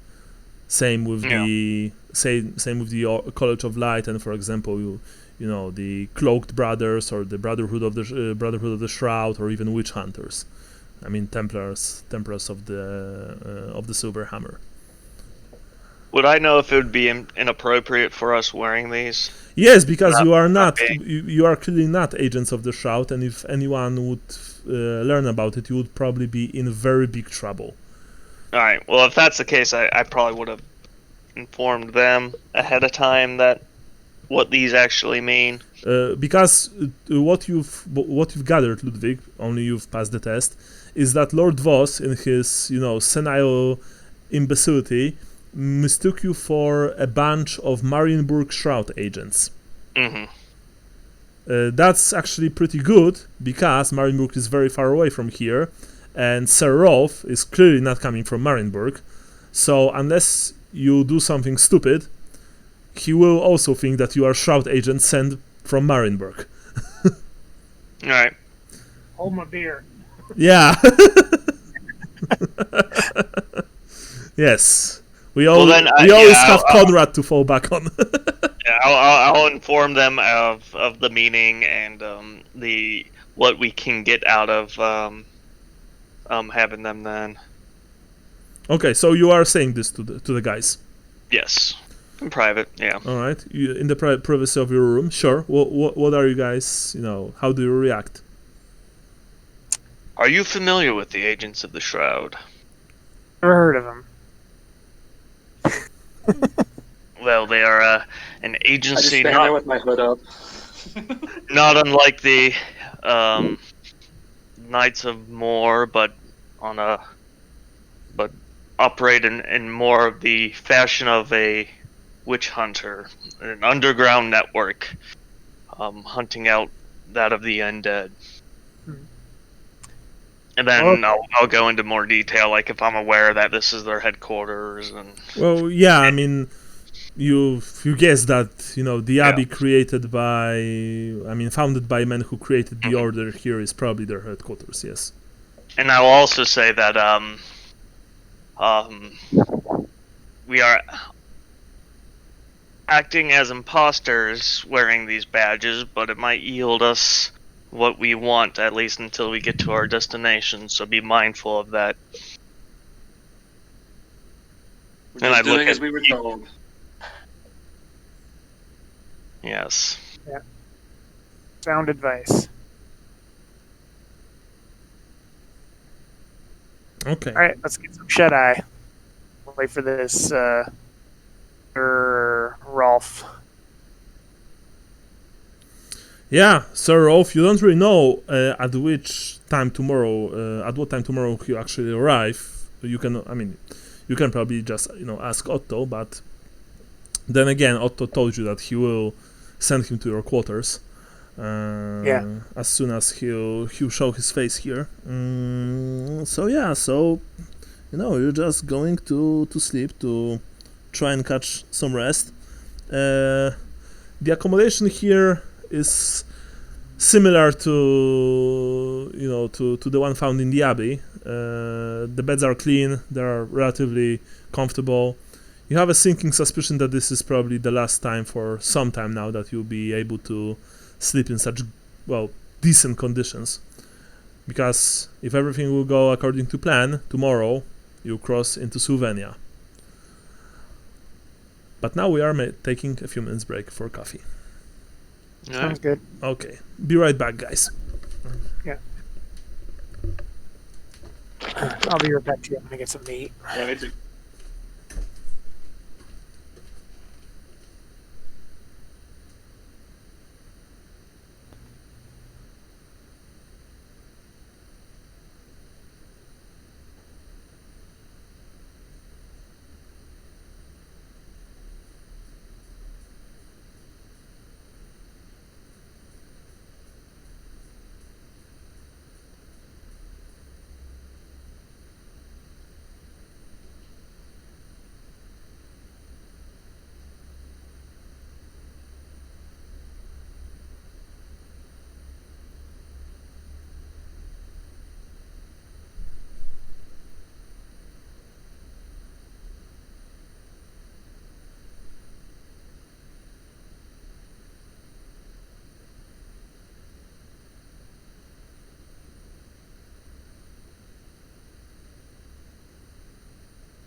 Hello, Hey, I'm back.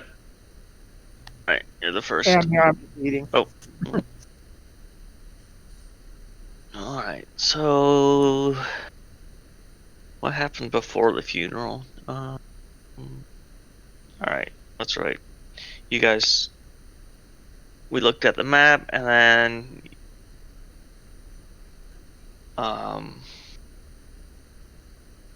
Cadvale talked to the Abbot.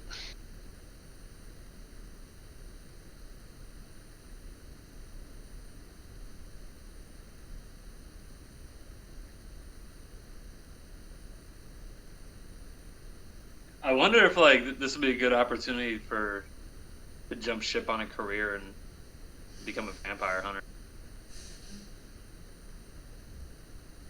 How close are you to your career? I just started captain a little while ago. I'm not necessarily talking about me, but like any character will be able to jump off and just be a vampire hunter. You know what I mean? Yeah.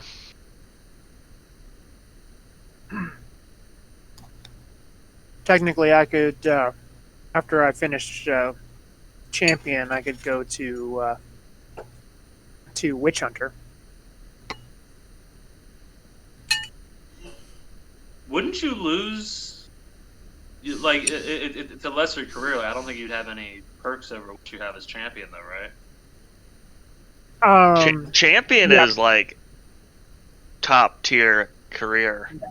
Yeah, like from champion, pretty much all there is to do is like more academic stuff. Yeah, like you can't really get more ballistic skill. You can't get really any more weapon skill. Your toughness and strength are pretty maxed. Captain is higher than champion.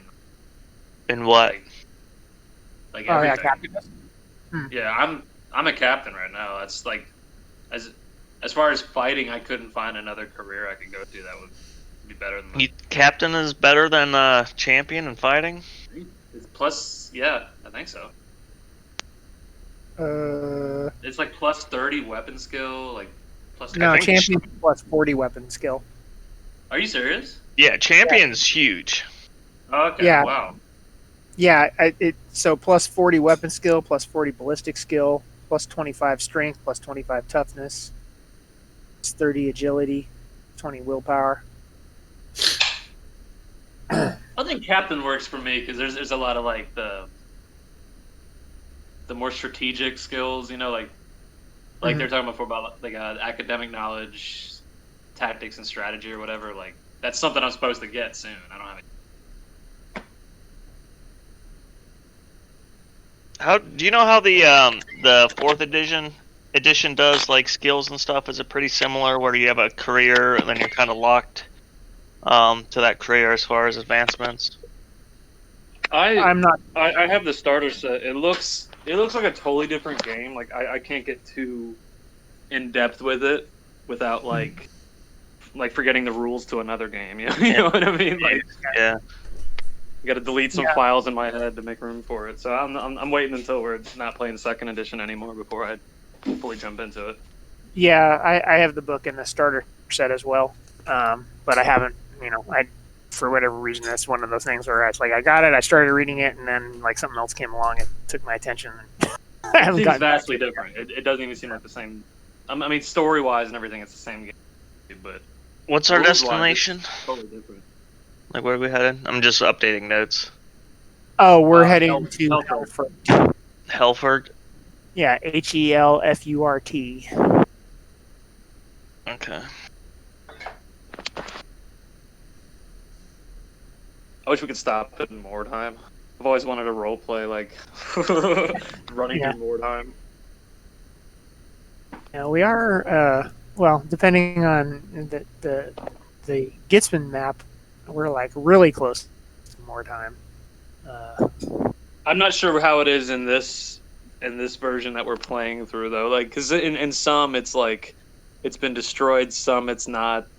Like a comet never hits it. It's just a city of the undead or something, and it's spelled differently, like Mortheim. Huh? Weird. I forget which map that is. Like, have you seen that one where it's more time?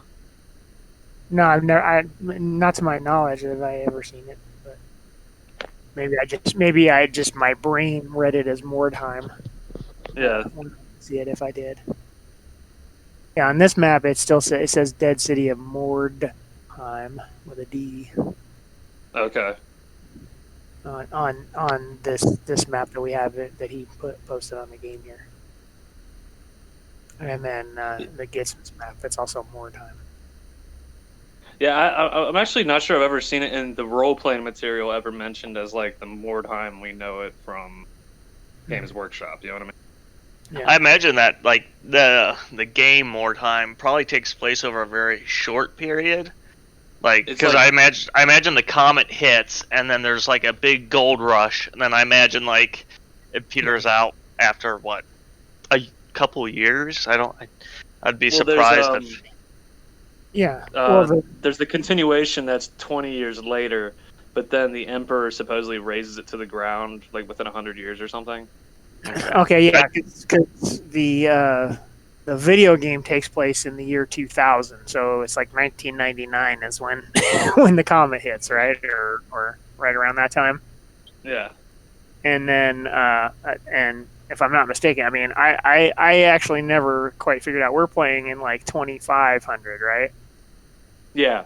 Yeah. Okay. So if it's the same universe, it would have been destroyed 500 years ago, and probably all Imperial records like purged. You know what I mean? Yeah. Would have been like grass ruins. It'd be like, yeah, it'd be like seeing an old fort. Yeah. It'd be like St. Augustine to us. Yeah. Like the old fort of St. Augustine. Have you seen the Mordheim 20 stuff? No. Like there's a few rules and like stuff that they came out with. It's sort of semi-official because it's like Thomas Pirinen. I think John Blanche had some stuff to do with it, but like all the creators they met for something in Finland or some shit in Helsinki, and Oh yeah. like, they basically like reimagined it. It's like 20 years later, like so everything gets more twisted and fucked up like as time goes on. Yeah, makes sense. I would just imagine like a lot of that stuff has already been like looted, like 20 years of being looted. There's probably not anything left, type of thing. But I don't know They'd how that start would work. mining after a while. You know what I mean? Like it would just turn into like a big excavation pit because like the weird stone's like buried in the earth at this point from when the comet hit. You know.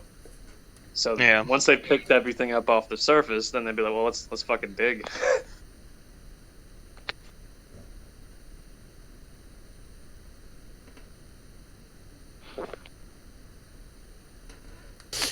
That's probably my favorite GW game of all time, though. Mordheim. Yeah, I think the only thing I had issue with was like it would be it's really easy to meta. Like some weapons are just not even worth getting because they're too expensive, whereas like you have to get 2 daggers, like you have to start with 2 daggers and then yeah, which kind of takes some of the role play out of it. Necromunda kind of fixes that, and that like it's still a flawed system, but they have so many rules for it that you can't possibly meta. You know what I mean? Like you just kind of accept these rules are kind of broken at points, but like there's no cheating, there's no meta. It's just kind of like you just get in and have fun. You know what I mean? If you want this guy to have this sword or that gun, you do it. Like there's like way too many guns and weapon stats and everything you can do to consider. Yeah, if I got into Necromunda, I'd probably like, I'd probably want to magnetize things, and so my warband would be very rigid in what it would have, and that's just what I would have to have because and like that's what's cool about it is you just play what you want. Like you're not playing to win a tournament. You're playing this guy with a chain sword because you like it looks cool. Beating people up with chain swords. Yeah, you know what I mean. Everyone's So here. it's like really cool like that. Like yeah. Yep. I think we're here. Okay. Yep. Sorry. Okay, so. Next day comes. And fortunately for you, there's no rain. Good. Before noon, Otto knocks at your door, and then the door opens, and of course this is after breakfast, everything, and a man enters inside, completely encased in black armor with motifs of the raven and various scythes, skulls, stuff like that. He walks with a slight limp. He is rangy and imposing, wearing long grey braids. "I am Sir Ro von Lonen," says the knight. "I'm the commander of the Raven Knights unit that will escort you to Helfurt. You know the drill. You've been briefed in Marienburg. So let's not waste any more time. Gather your things, and we are leaving."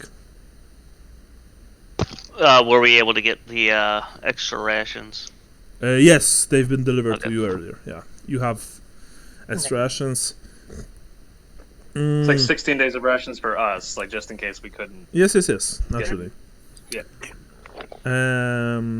Outside, there are 4 Raven Knights waiting right before the entrance to the inn, sitting under, powerful destriers. You also see that they are prepared for a longer journey. They have huge sacks, filled with rations. They are armed to the teeth. Essentially, every one of them, including Sir Rolf, has a lance, a longbow with 20 arrows, shield, great weapon, and a shorter silvered sword at their hips. They ride black-birded destriers, and each of them has a symbol of the raven embossed on his breastplate. You also spot vials of probably blessed water and hawthorn stakes. They look prepared, honestly. Can I ask the guy if they have 16 days of rations for my horse as well? Yeah, without any problems, sure thing. Okay. So, the journey between Siegfriedhof and Helfurt, like I've said, takes 6-7 days, done by the main road, skirting the southern edge of Hungerwood. Sylvania's fell creatures prey mostly on the weak, so since you are traveling with Raven Knights, there is no incident. And I could use many words to describe this journey, but honestly, your travels to Helfurt can be described very succinctly. Is that the word? Succinctly, yes. Succinctly. Pyres of ghoul carcasses in the streets of Tempelhof, starved wretches cowering in Van Handelhof's alleyways, and the Gothic towers of Van Haldenschlosse casting shadows over the valley below. Yeah. You are in a grim place, in a bad place, honestly. About 5 miles from Helfurt, Sir Rolf, whom, by the way, didn't spoke to you almost at all during your travels, same with his men, they didn't treat you badly. They just treated you as someone who they need to escort to a place and then be done with it. He and his men, they break camp in a copse of trees. You see that Sir Rolf opens a few larger bags, honestly, even small trunks, and he presents you with various musical instruments: lyres, violas, flutes, hand drums, as well as colorful troubadours' outfits sewn with bells. He just gives them to you. His men are, of course, making sure that the perimeter is secure and that there will be no unpleasant surprises.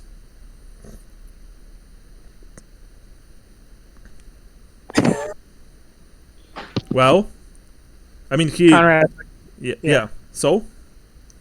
Conrad looks at Cadvale. What instrument do I have? You don't. He just gave you a few instruments to choose from: lyres, violas, flutes, hand drums. Conrad takes a hand drum. All right. Tambourine man. Violets for me. Yes. Ludwig, what about you? Are we supposed to take the instruments out, or did they just give us the sack to take? Remember about your cover as musicians for Baroness Plisitico's wedding, says Rolf, Alright. gruffly. Alright. Yeah, I'll take what's left. Very well. Continue to the next stage of your mission. And report back to me when you've gained access to Castle Helfurt, says Sir Rolf. On your way. I'm gonna twang the string. Bow. Yeah. The entire... Make sure it's in tune. Yeah, well... So, what was the name you just said? Whose wedding? Baroness Plisitico's. Oh, okay. So that is the person that we're looking for. All Yeah. right, got it. Okay. Helfurt is 5 miles in that direction, says Sir Rolf, pointing his finger. To the east. I suggest you keep moving. Will do. Once we're out of their sight, I need to stop and do my sacrifice real quick because I didn't last night. So you are, so you're cutting yourself. Okay, sure. Yeah. Okay. By the way, are you guys already in your costumes or not? Conrad says, I think maybe we should. Here's my thoughts: is we're traveling musicians, whatnot, but we don't wear our costumes while we're on the road because somebody could jump us. And say Plus we the need bells. one. Yeah. So we just Yeah. carry them with us, and when they ask us, say yes, we need to come inside and change into our costumes. Agreed. That's what I think. Agreed. All right, nice. Sorry for this. So you are traveling along the road to Helfurt. Sylvania is a miserable place to be in. Half a day after you've crossed the border, it's raining almost non-stop. The trees look sickly. The grass is just, thin and weak. Even the soil feels strange under your boots. A few times you saw horrible disheveled figures, in the villages that you've crossed through. Men and women who could be barely described as that. Malnourished to the point of almost being, skeletal thin. With strange, not mutations, but deformities. You haven't honestly seen any temples of your known gods. No temples of Sigmar, no temples of Myrmidia, of Shalia. Well, you saw a few symbols of Shalia here and there, but no temples, and especially no temples of Mor. During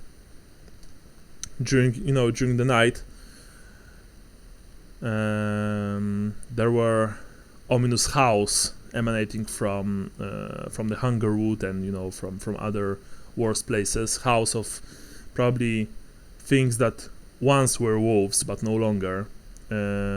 Also, giant predatory bats circled overhead and emitted this piercing, unpleasant shrieks. Few times you saw red eyes observing you from the darkness. When you were huddled by the fire, the Raven Knights didn't seem to be too bothered by these things, but you also saw that they were on edge and always prepared for combat at moment's notice. And now you are walking by yourselves to Helfurt, which eventually you reach. Okay, now it's time for me to remove this map and upload new map. Oh yeah, here it is. Nice.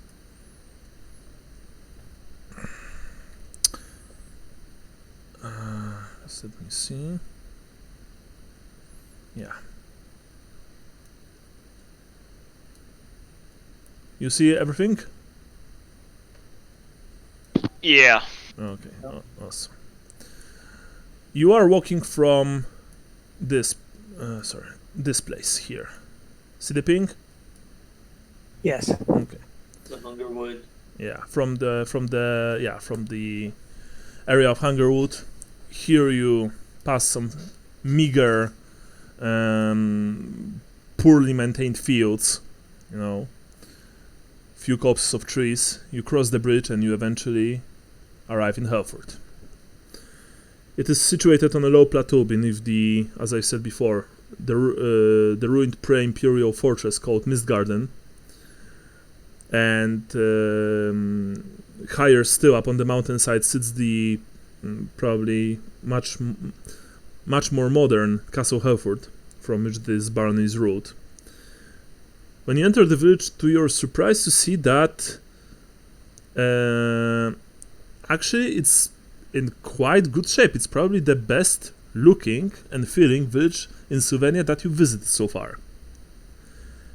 There are freshly painted gables and flower boxes. That said, to your eyes, all of these things cannot mask the disturbing taint lurking beneath Helfurt's surface. There's something very wrong here, you know, something unpleasant. So, yeah. The Helfurt Square, at the center of Helfurt, is a small park featuring an old bandstand and the massive Helfurt Hall. So that's that. The Helfurt Hall itself is dominated by the Helfurt Square is dominated by the massive stone structure called Helfurt Hall.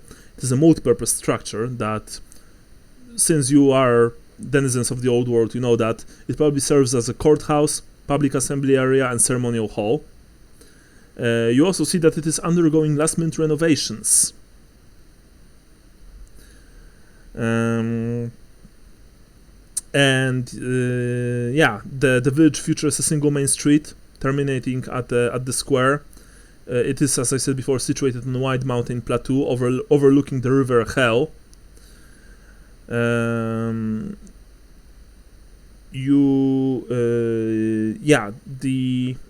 The square is populated by the, well, fortunately for you, living residents of Helfurt. And here you see that the houses are well kept. But to your eyes, I mean, the street that you've walked through to your way to the square, that on the street many of the houses were in poorer condition.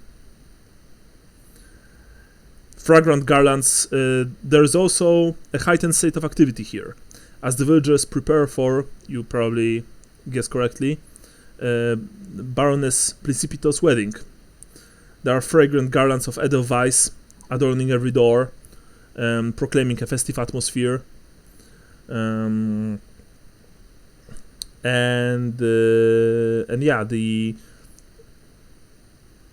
are probably about 150, maybe 200 people here. The nobility, the so-called nobility, the people who just look better than the rest of the neighbors, they mainly work on the main square, while the commoners are cooking, cleaning, building, and decorating for the event. I presume that you guys approach the square. Yes. Okay.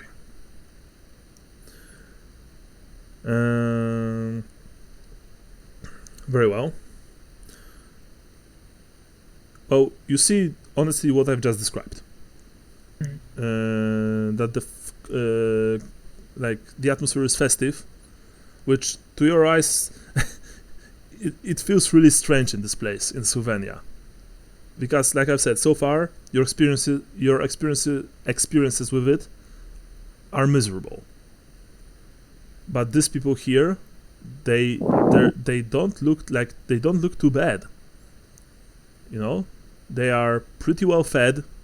They still have this Sylvanian look about them. Pale, pasty skin, black ringed eyes. The here and there you see, like few of them have fingers connected by patches, like by rogue patches of skin, or one eye is bigger than the other clearly, or warts cover some people's faces, big warts, nasty warts. But other than that, they don't seem too bad.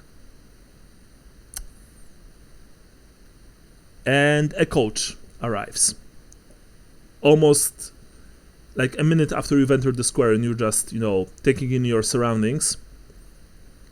A well-festooned coach arrives in the center of the square. And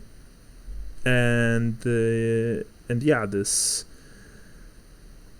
the door open and two servants announce, Lady Lydia Plisitikos, ruler of Helfurt.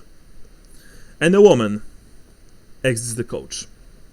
She is honestly very beautiful.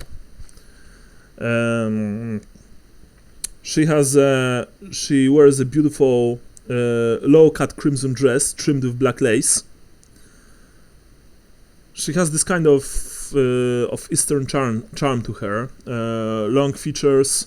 She's very pale and has raven dark hair. A beautiful stiletto hangs from her belt.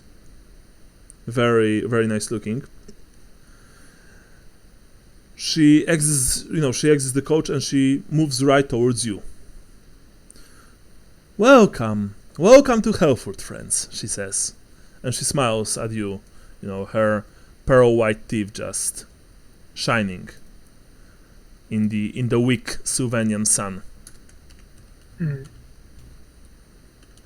Conrad bows. So, you are the ones that I've hired to play at my wedding. Is that correct? Yes, we are. Please, show me what you know. Well, Sing me a song, so that I know what my money actually bought. And she laughs, and half a square laughed with her. By the way, when she of course appeared, all of the people here are looking at her in this awe and wonder. They've gathered around you and her, and you know that if you would probably right now try anything stupid, these people would simply, from the look on her faces, the sycophantic, slavish look, they would probably tear you apart. Please, my friends, don't be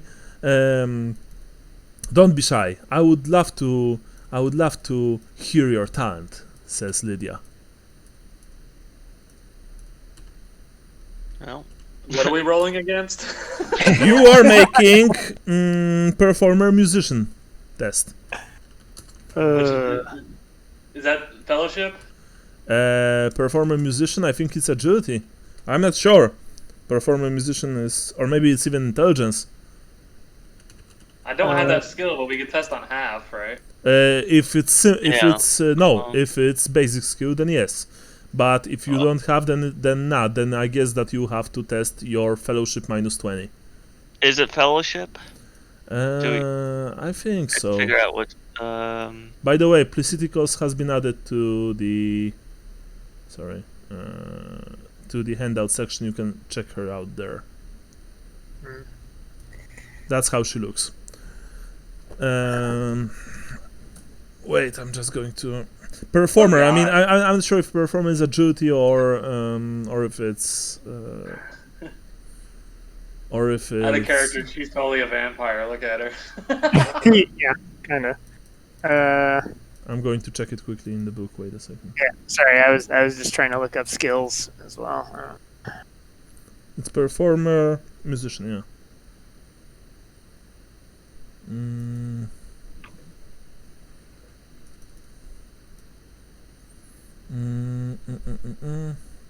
Oh, here it is, yeah.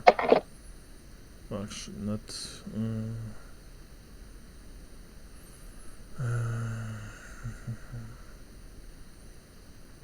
Oh, yeah. Yeah, it says fellowship. Yeah, it is fellowship. Yeah. Okay. So if you don't have this, then it's your fellowship minus 20. Fellowship minus 20. That's going to be So terrible. wait.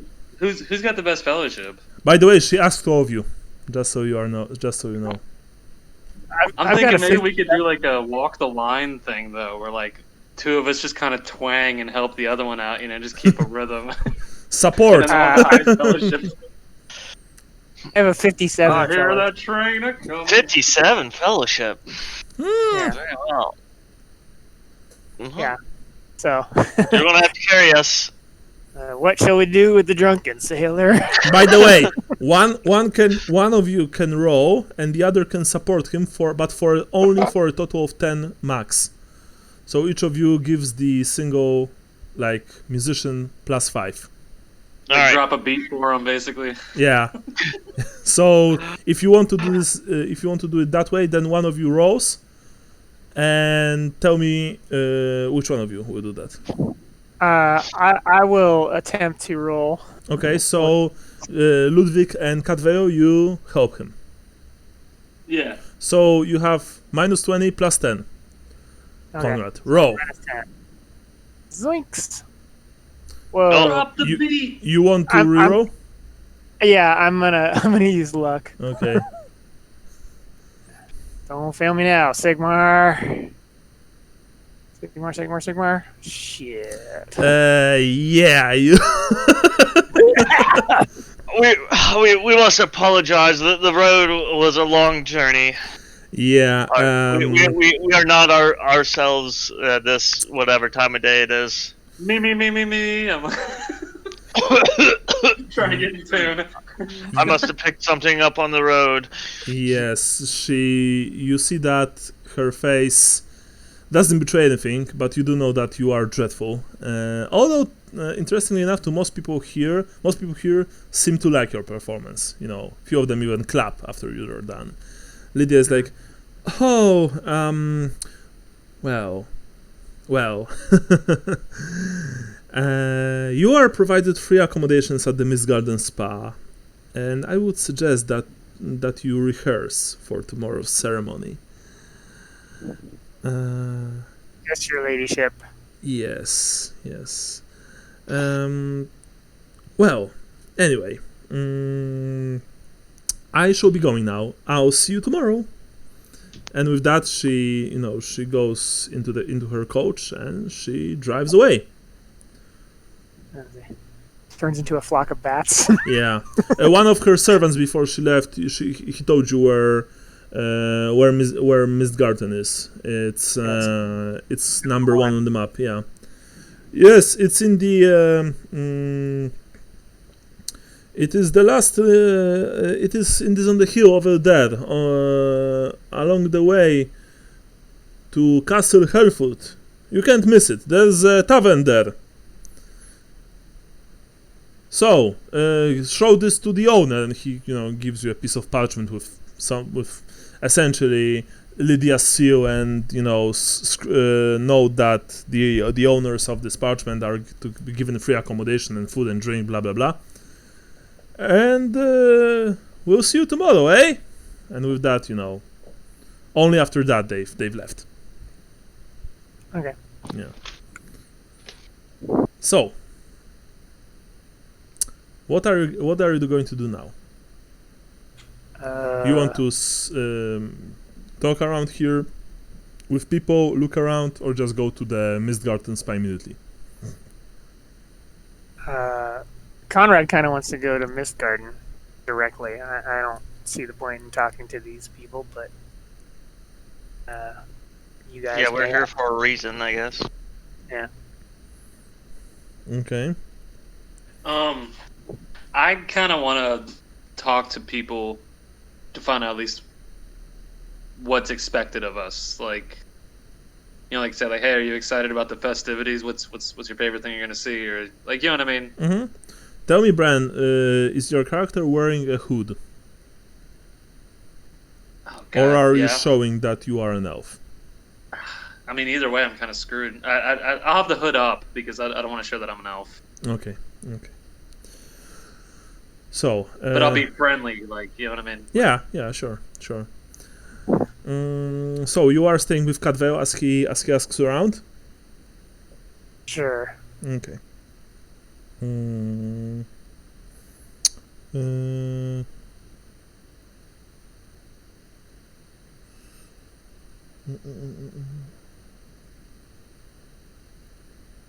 Sorry.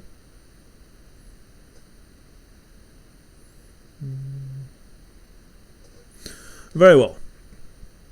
You ask around, Cadveo, so roll me fellowship, please.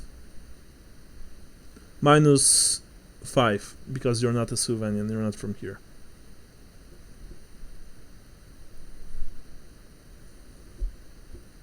Oh, no. You are being politely told to go fuck yourself. Hey! At least it's polite. I mean, they're not using these words, but they don't really want to talk to you. Yeah. Even though you have your hood on, people here look at you strangely. Both his eyes are the same size. Yeah. Conrad and Ludwig, you see that, by the way. Yeah. Let's go and get to our rooms and rehearse. Actually, Cadveo, we've been told, I don't have time to speak with you. If you want some gossip, you can visit that. You can visit the Rumanik to the east. The what? Rumanik, Strigany. They have a camp to the east from here. Okay. Now off you go. And you know, you've spoken to some man who was just decorating walls with garlands and flowers and shit. So yeah. Is it still early in the day?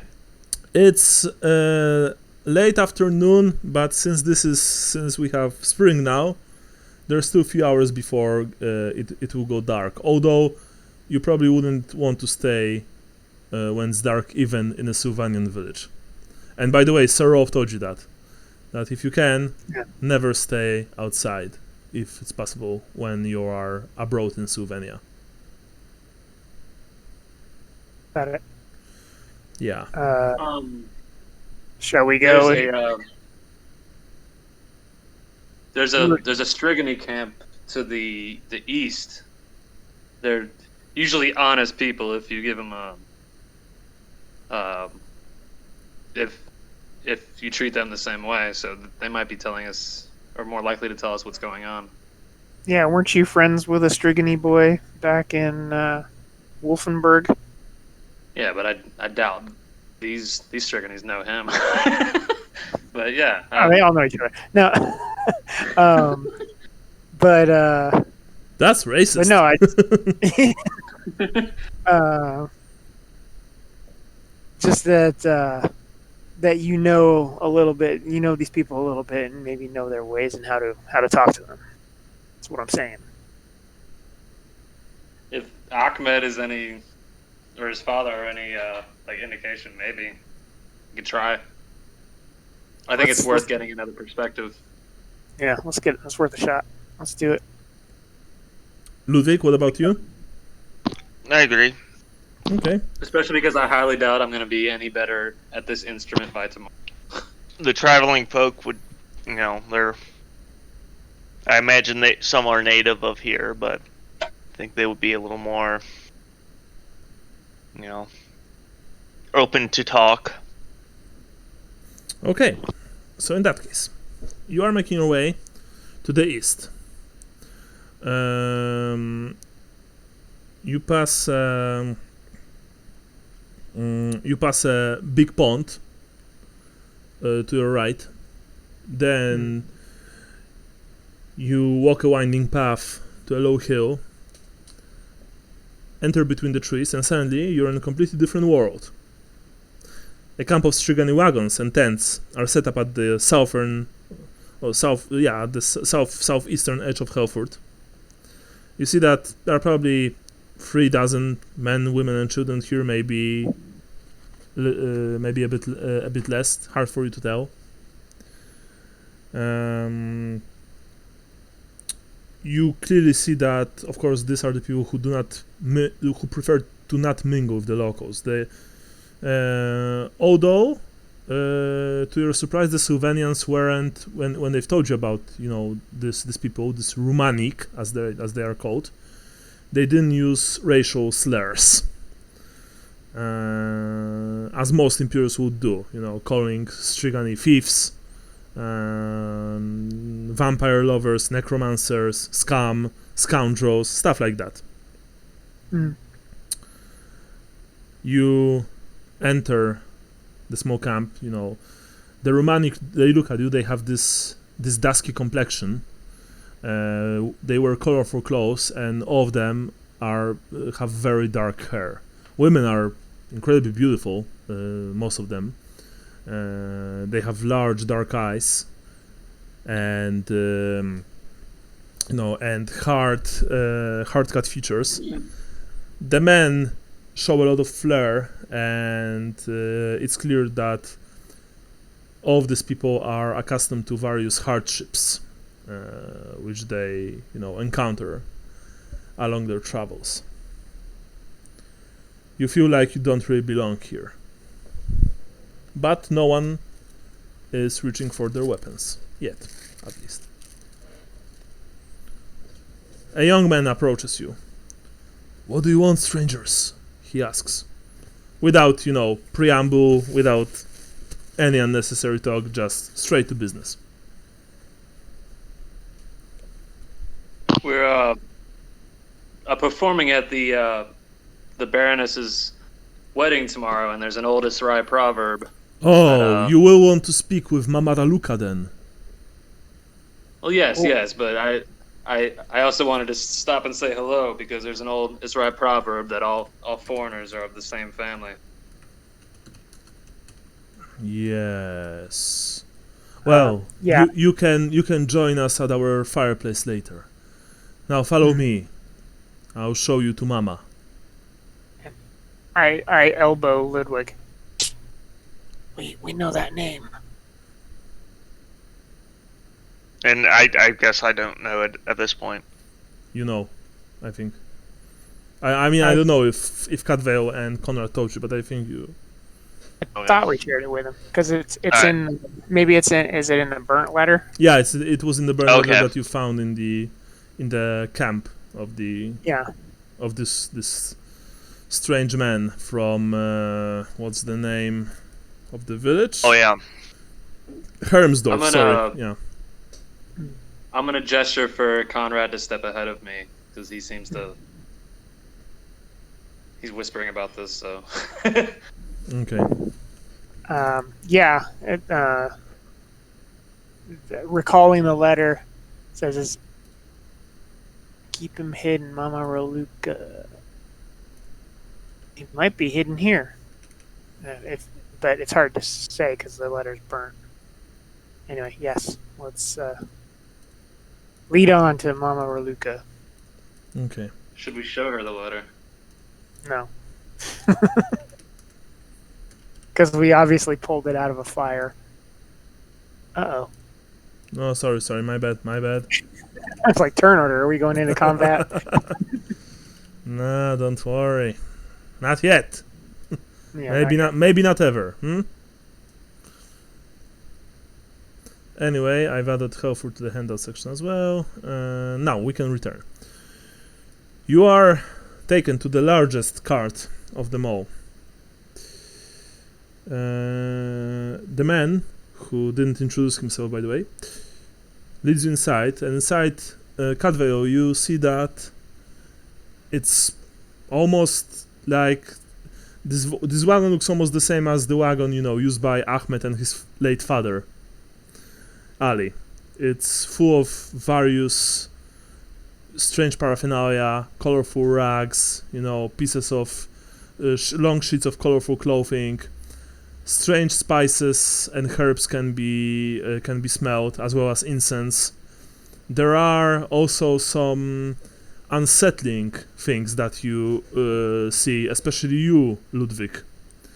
Fetishes of dead animals, human skulls encased in gold, and various other things. Do you have knowledge necromancy? I think I do. Let me double check. I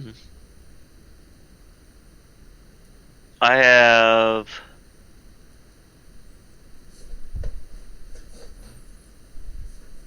I have knowledge dark magic. No. Although, no, sorry. Actually, you can roll for that, but with a -10. All right. That'll just be intelligence. Yeah.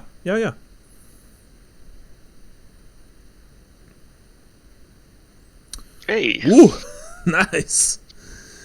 Yes, you see clearly that few of these things here are. Well, let's just say that the witch hunters would not agree. They're not heretical per se, but they are clearly not something that an ordinary citizen of the Empire should possess. Okay. You don't see any books, interestingly enough. Not even parchments, nothing. A few maps hanging on the wall, some of them showing some kind of strange foreign land. But you're not sure which land is it. Yeah, but there are a couple of things here that are seriously disturbing to you. And inside there is a very old, very ancient, but still very lively woman. She gets up. Batu, you've brought me guests. Yes, Mama. They are the troubadours that will take part in young Ahmed's wedding tomorrow. I see. You can leave us now, boy, she says. The young man just bowed to you, and left. Despite this being a wagon, strangely there's a lot of space here. But even so, there are no chairs here. There are only huge cushions laying on the ground, on the floor. Mama Raluca points at the cushions. Please take a seat. Well, I won't bite, I sit. she says. Or are you afraid of old woman?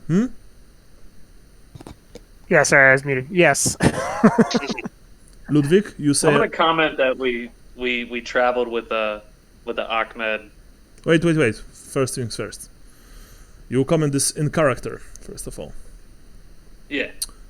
Ludwig, do you sit as well, or are you just? Yes. Yeah. Yes. She pulls out a bottle of some. I mean, it's wine. It's very dark, but you see that it's wine. Bottle of wine, few simple metal cups. Pours some wine, gives it to you. She also pours one cup herself. I am Mama Raluca, and you are my guests, so I will treat you with honor, according to our traditions. Let's toast your health, she says. And she, raises her cup in your honor, and then she drinks it.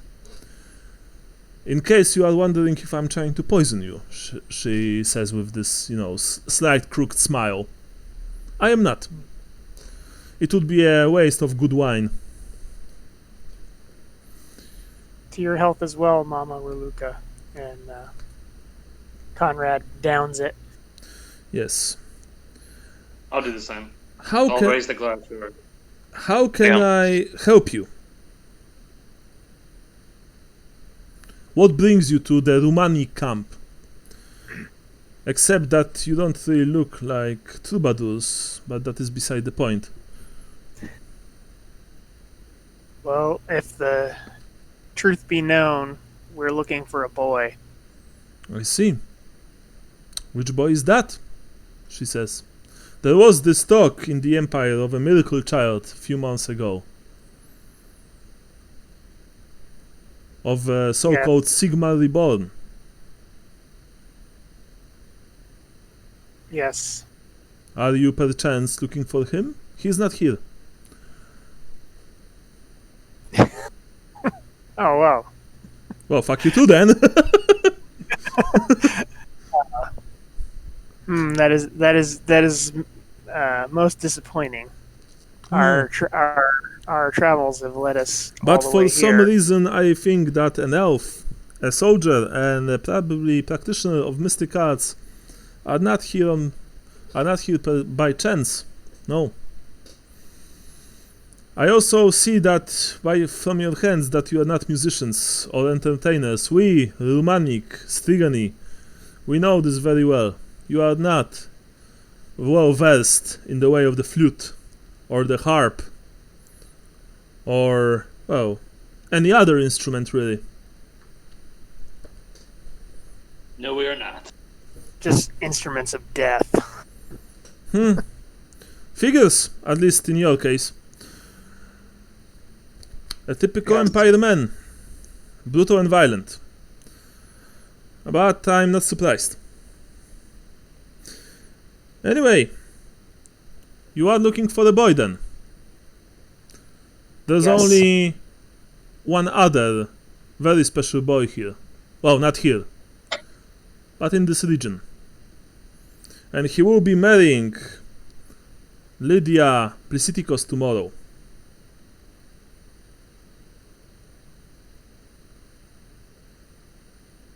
Is this Yes. the Ahmed you speak of?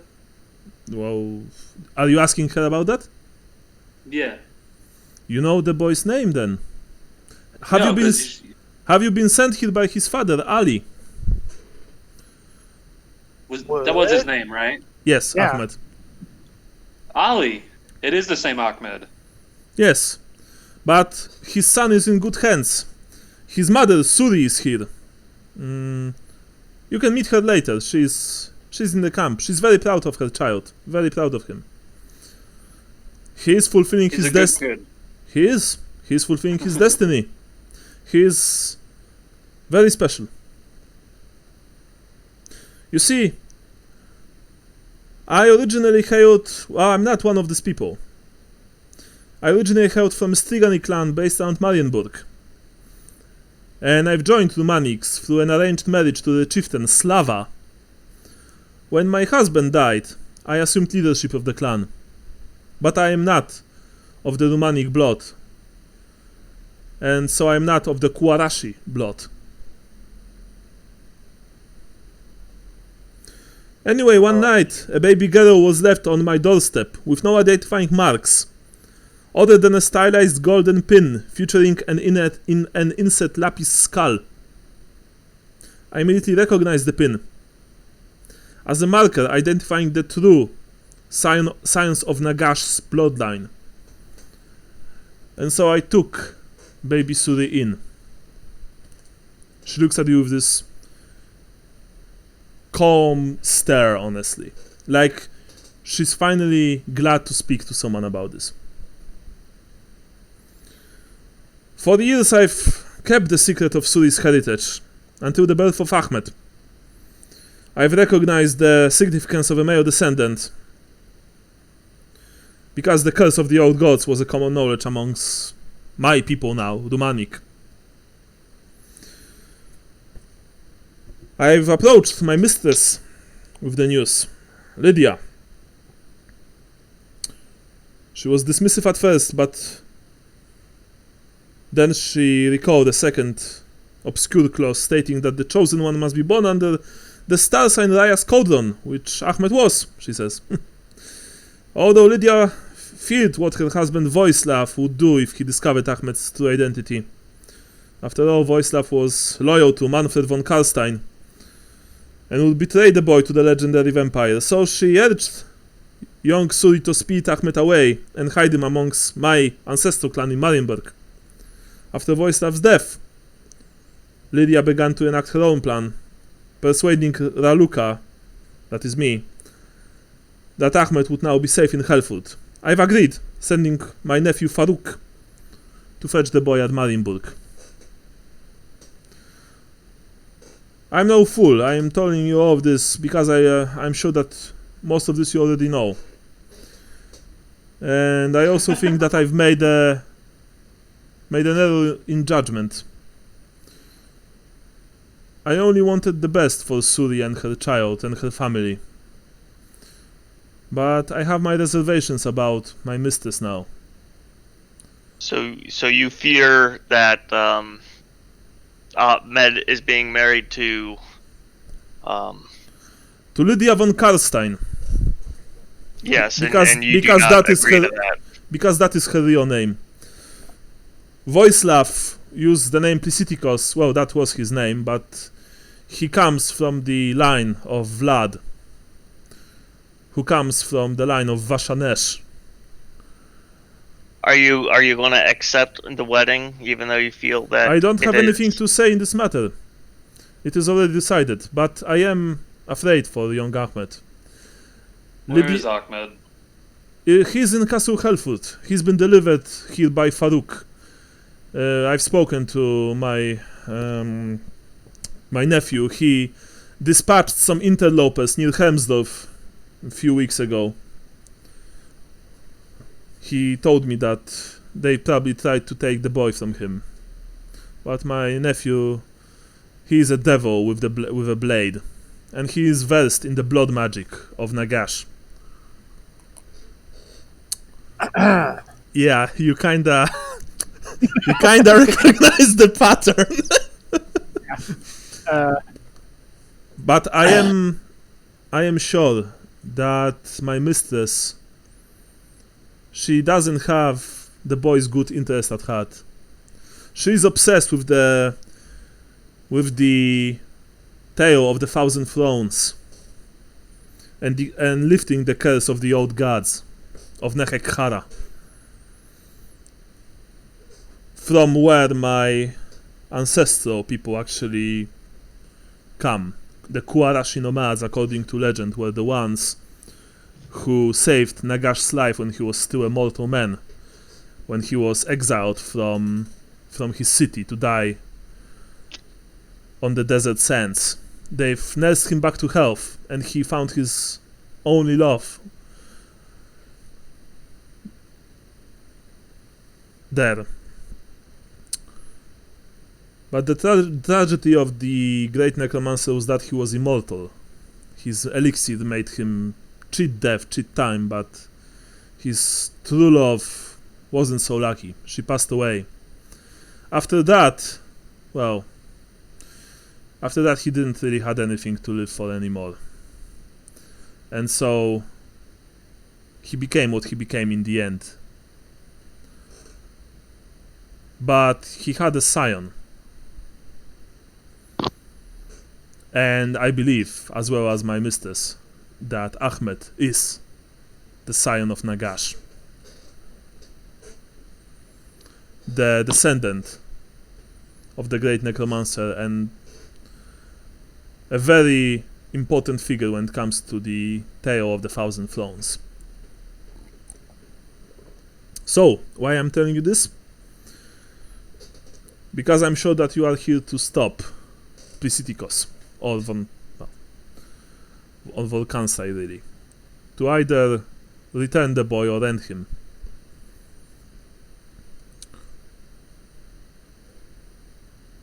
So I'm not going to stop you, or have my people stop you. I'm not going to tell Lydia about you. Even though even a blind man would see that you are no entertainers. I will wish What would you have of Ahmed? Well, he's not my blood, but I treat him as such. He's an innocent child. Yes, perhaps he has the blood of a monster within him, but he never asked for this. It's not his fault. And besides, what the Imperial Witch Hunters, and she looks at you, Ludwig, your sanctioned magicians fail to forget is that, as I've said before, Nagash wasn't always evil. Life just made him that way. He could choose. He could have chosen a different path. He chose the path of the undead. But Ahmed might very well choose a different path. blood doesn't count for anything. There's no fate but what we make.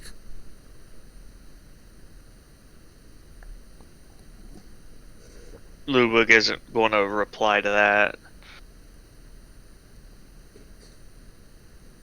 What? Sorry, Ludwig? He's not going to reply or comment to that.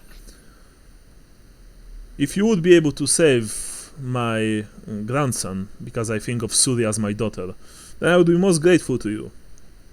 But I will understand if you will do something entirely different.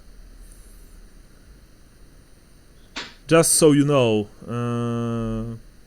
Lydia has many undead servants at her disposal. Unless you've brought an army with you, well...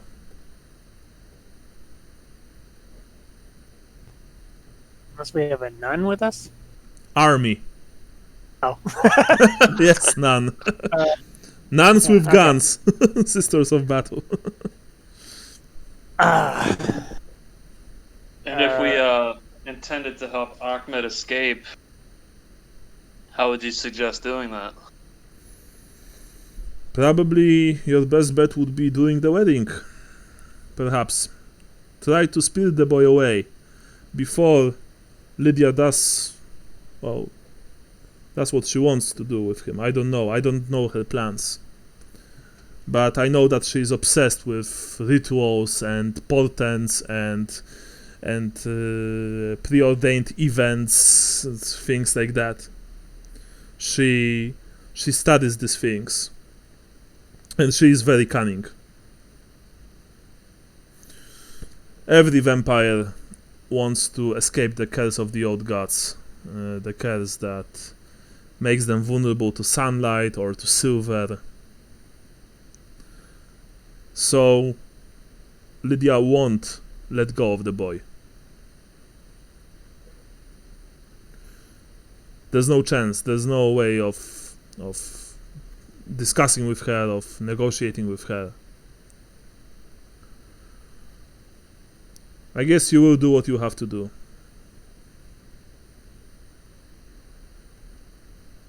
I'm gonna raise my glass to her. Alright.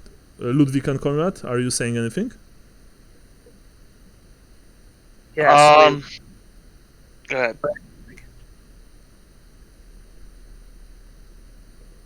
Sorry, Konrad? Okay. I said, yeah, we will do what we must. We will do our best to save young Ahmed. We knew him. I understand that this is the kid we knew, right? Yeah, this is the Yeah. kid whose father was poisoned in Wolfenburg. So we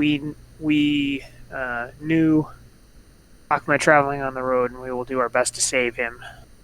You've been sent by his father? We avenged his father. Yes, So yes, his we- father had a tragic We were fate. friends with his father. His Ali is dead. That's a shame. He was a good man.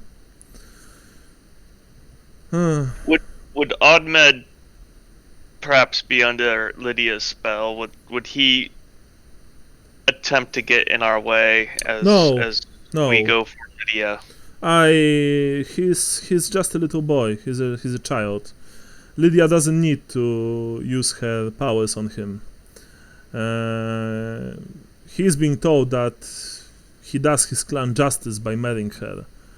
And well, I was there when Farouk delivered Ahmed to her a few days ago in Helfurt Square. He was overjoyed to see his mother, and well, it is true that it happened also because of Lydia.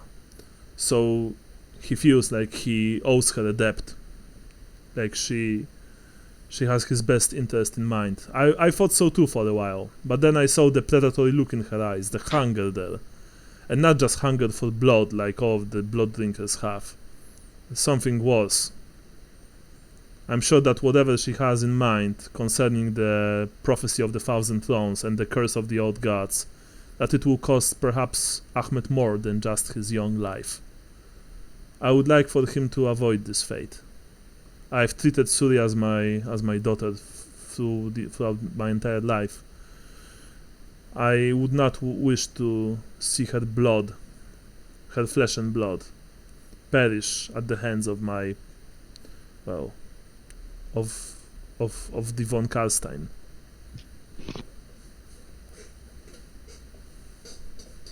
If you will be able to help him escape, you will have my people's eternal gratitude.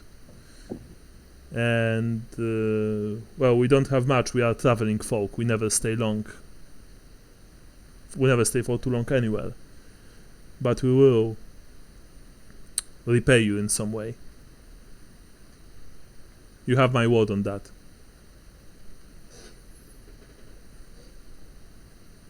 Thank you, Mama. It is I who thank you. In all honesty, when I've told you that story, I thought that you are going to run me through with a sword.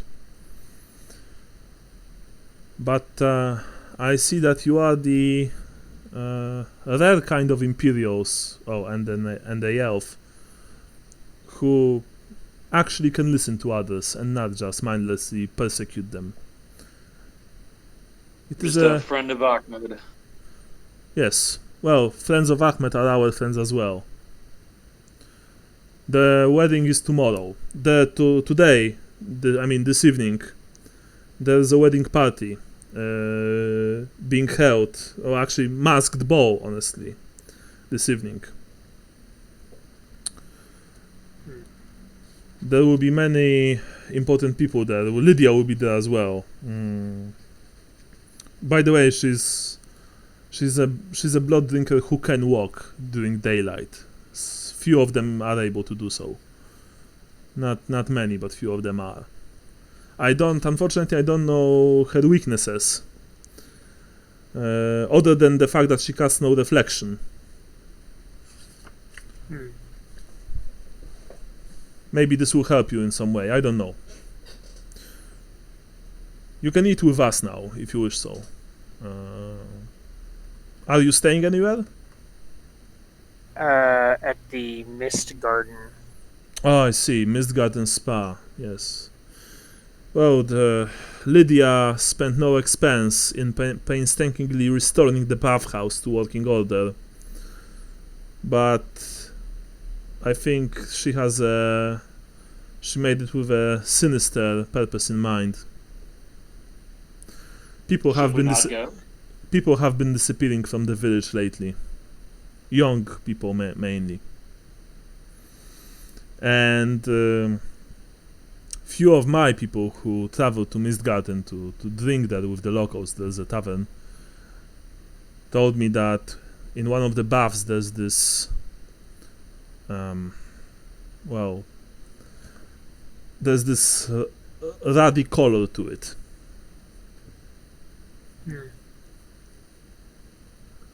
Yes. Interesting. Rust brown, you could say. I would be God if we did not stay there.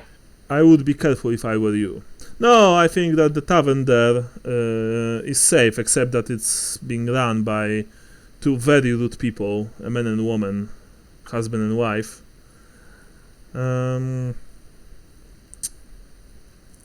But of course you are free to stay here with us if you wish so. You are friends of Ahmed, so you are family to us. I think we need to keep up appearances a little bit longer. Very well. Well, if you've been invited there by the von Karstein, then I understand completely. Just be careful.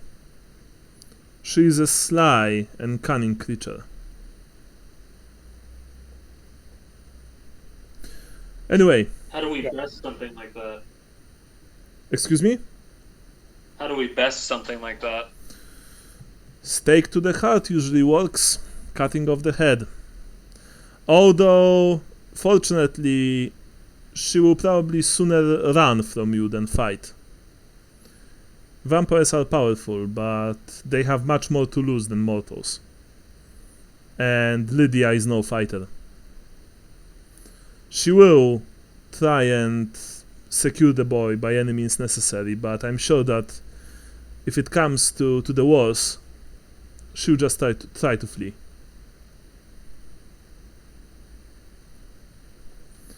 Of course, I can be mistaken. Silver weapons usually work against these things. Do you have any that we could trade? No, we don't. We are we Rumanic or Strigani. We often deal with such creatures. If we would have any form of silver weaponry, then it would probably be seen as as an affront to our masters. We need to survive. After all, there are not too many people in the Empire and beyond who treat us well, and vampires and Sylvanians usually do. She sounds a bit bitter, by the way, when she says that. But of course, maybe I'm exaggerating, eh? Exaggerating.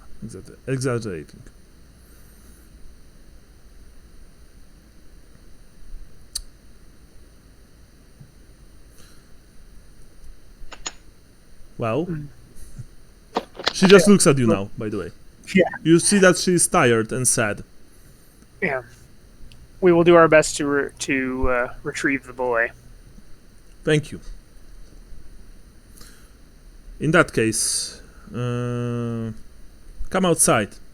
I'll introduce you to the rest of the camp. Yes, please. And with that, you exit the wagon. Mama Raluca introduces you to the people of the Rumanic camp. There are a total of 23 men, women, and children here. And when she, introduces you to all of them, they act very friendly to you.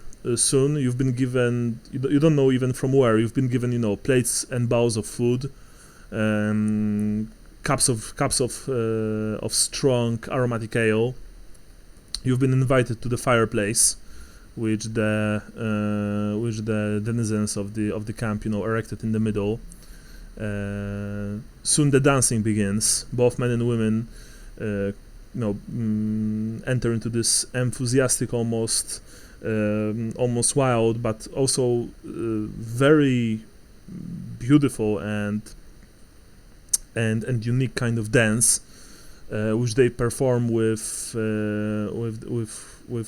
some like strange instruments that you don't really recognize. And Catvale, you've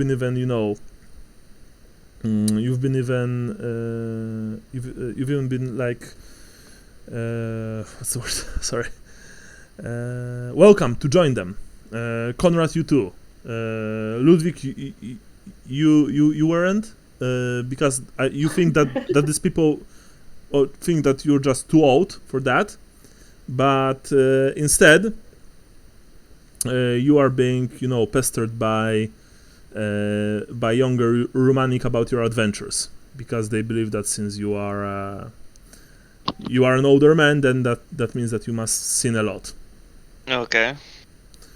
So my question is, Conrad and Catvale, do you join the dance? Yeah. Yeah. Okay. Figure out how to learn how to dance. Yeah. Well, I mean, of course, this is perhaps Catvale fares a bit better than you, Conrad, since he's an elf and dancing is rather popular in their culture. But no one's judging you. And eventually, when it was like about midnight, after you've been all really tired and exhausted from the dancing and and feasting and eating and speaking with these people who are really curious about your travels, and they are so like friendly, and they treat you so well that for example, Conrad, you've been given a baby to hold from one of the women. Okay.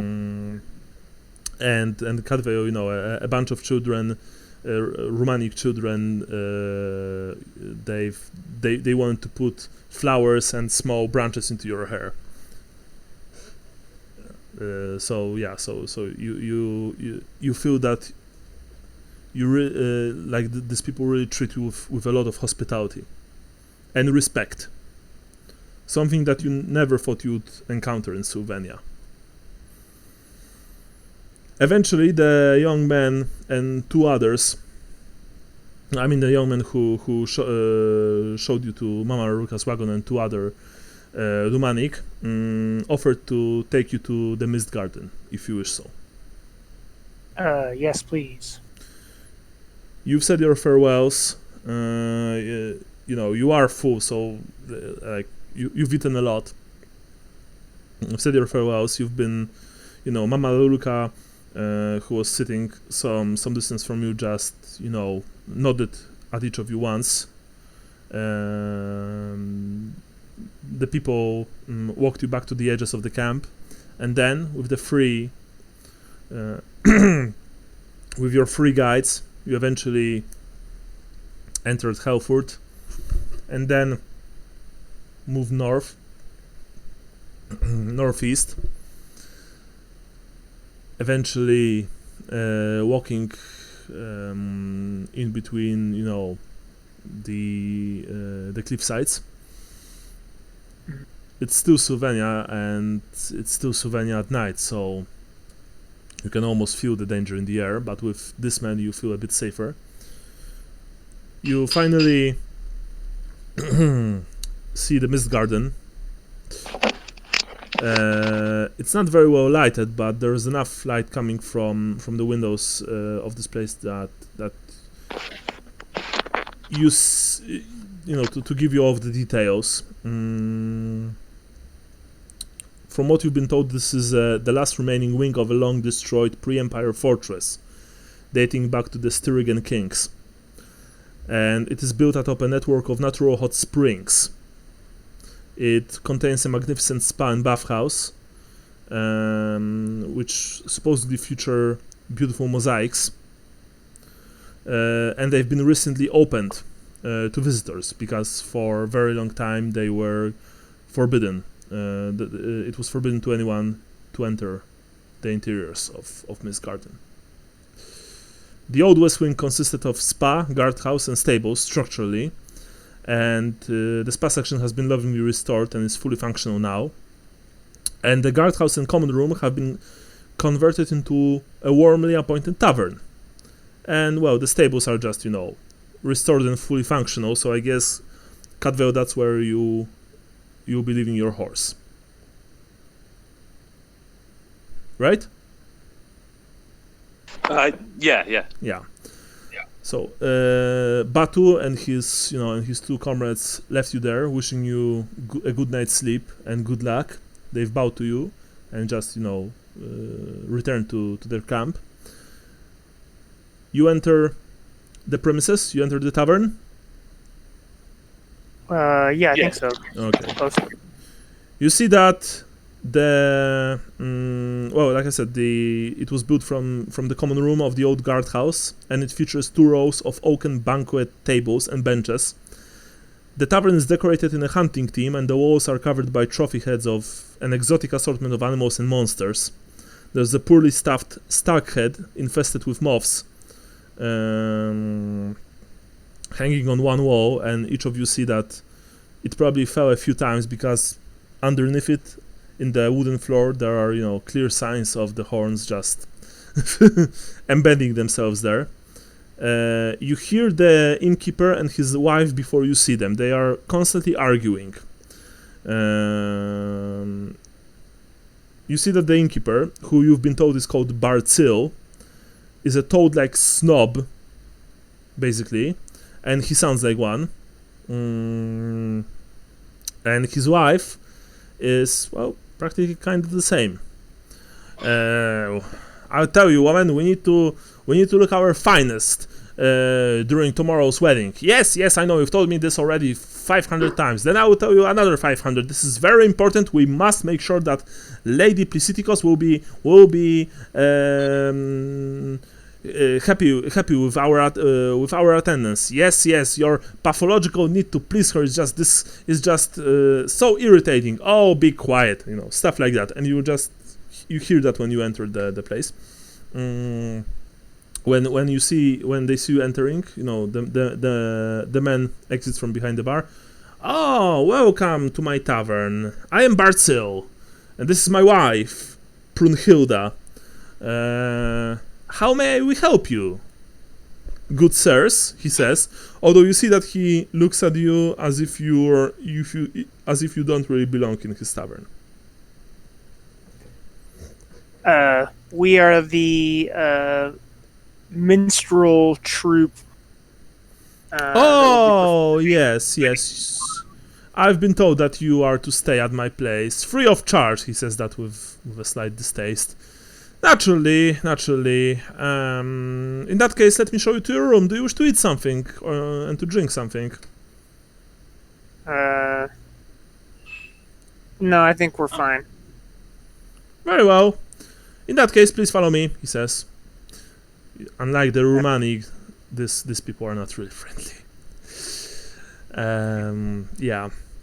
He shows you to your room, which is again, you've been given free bedroom.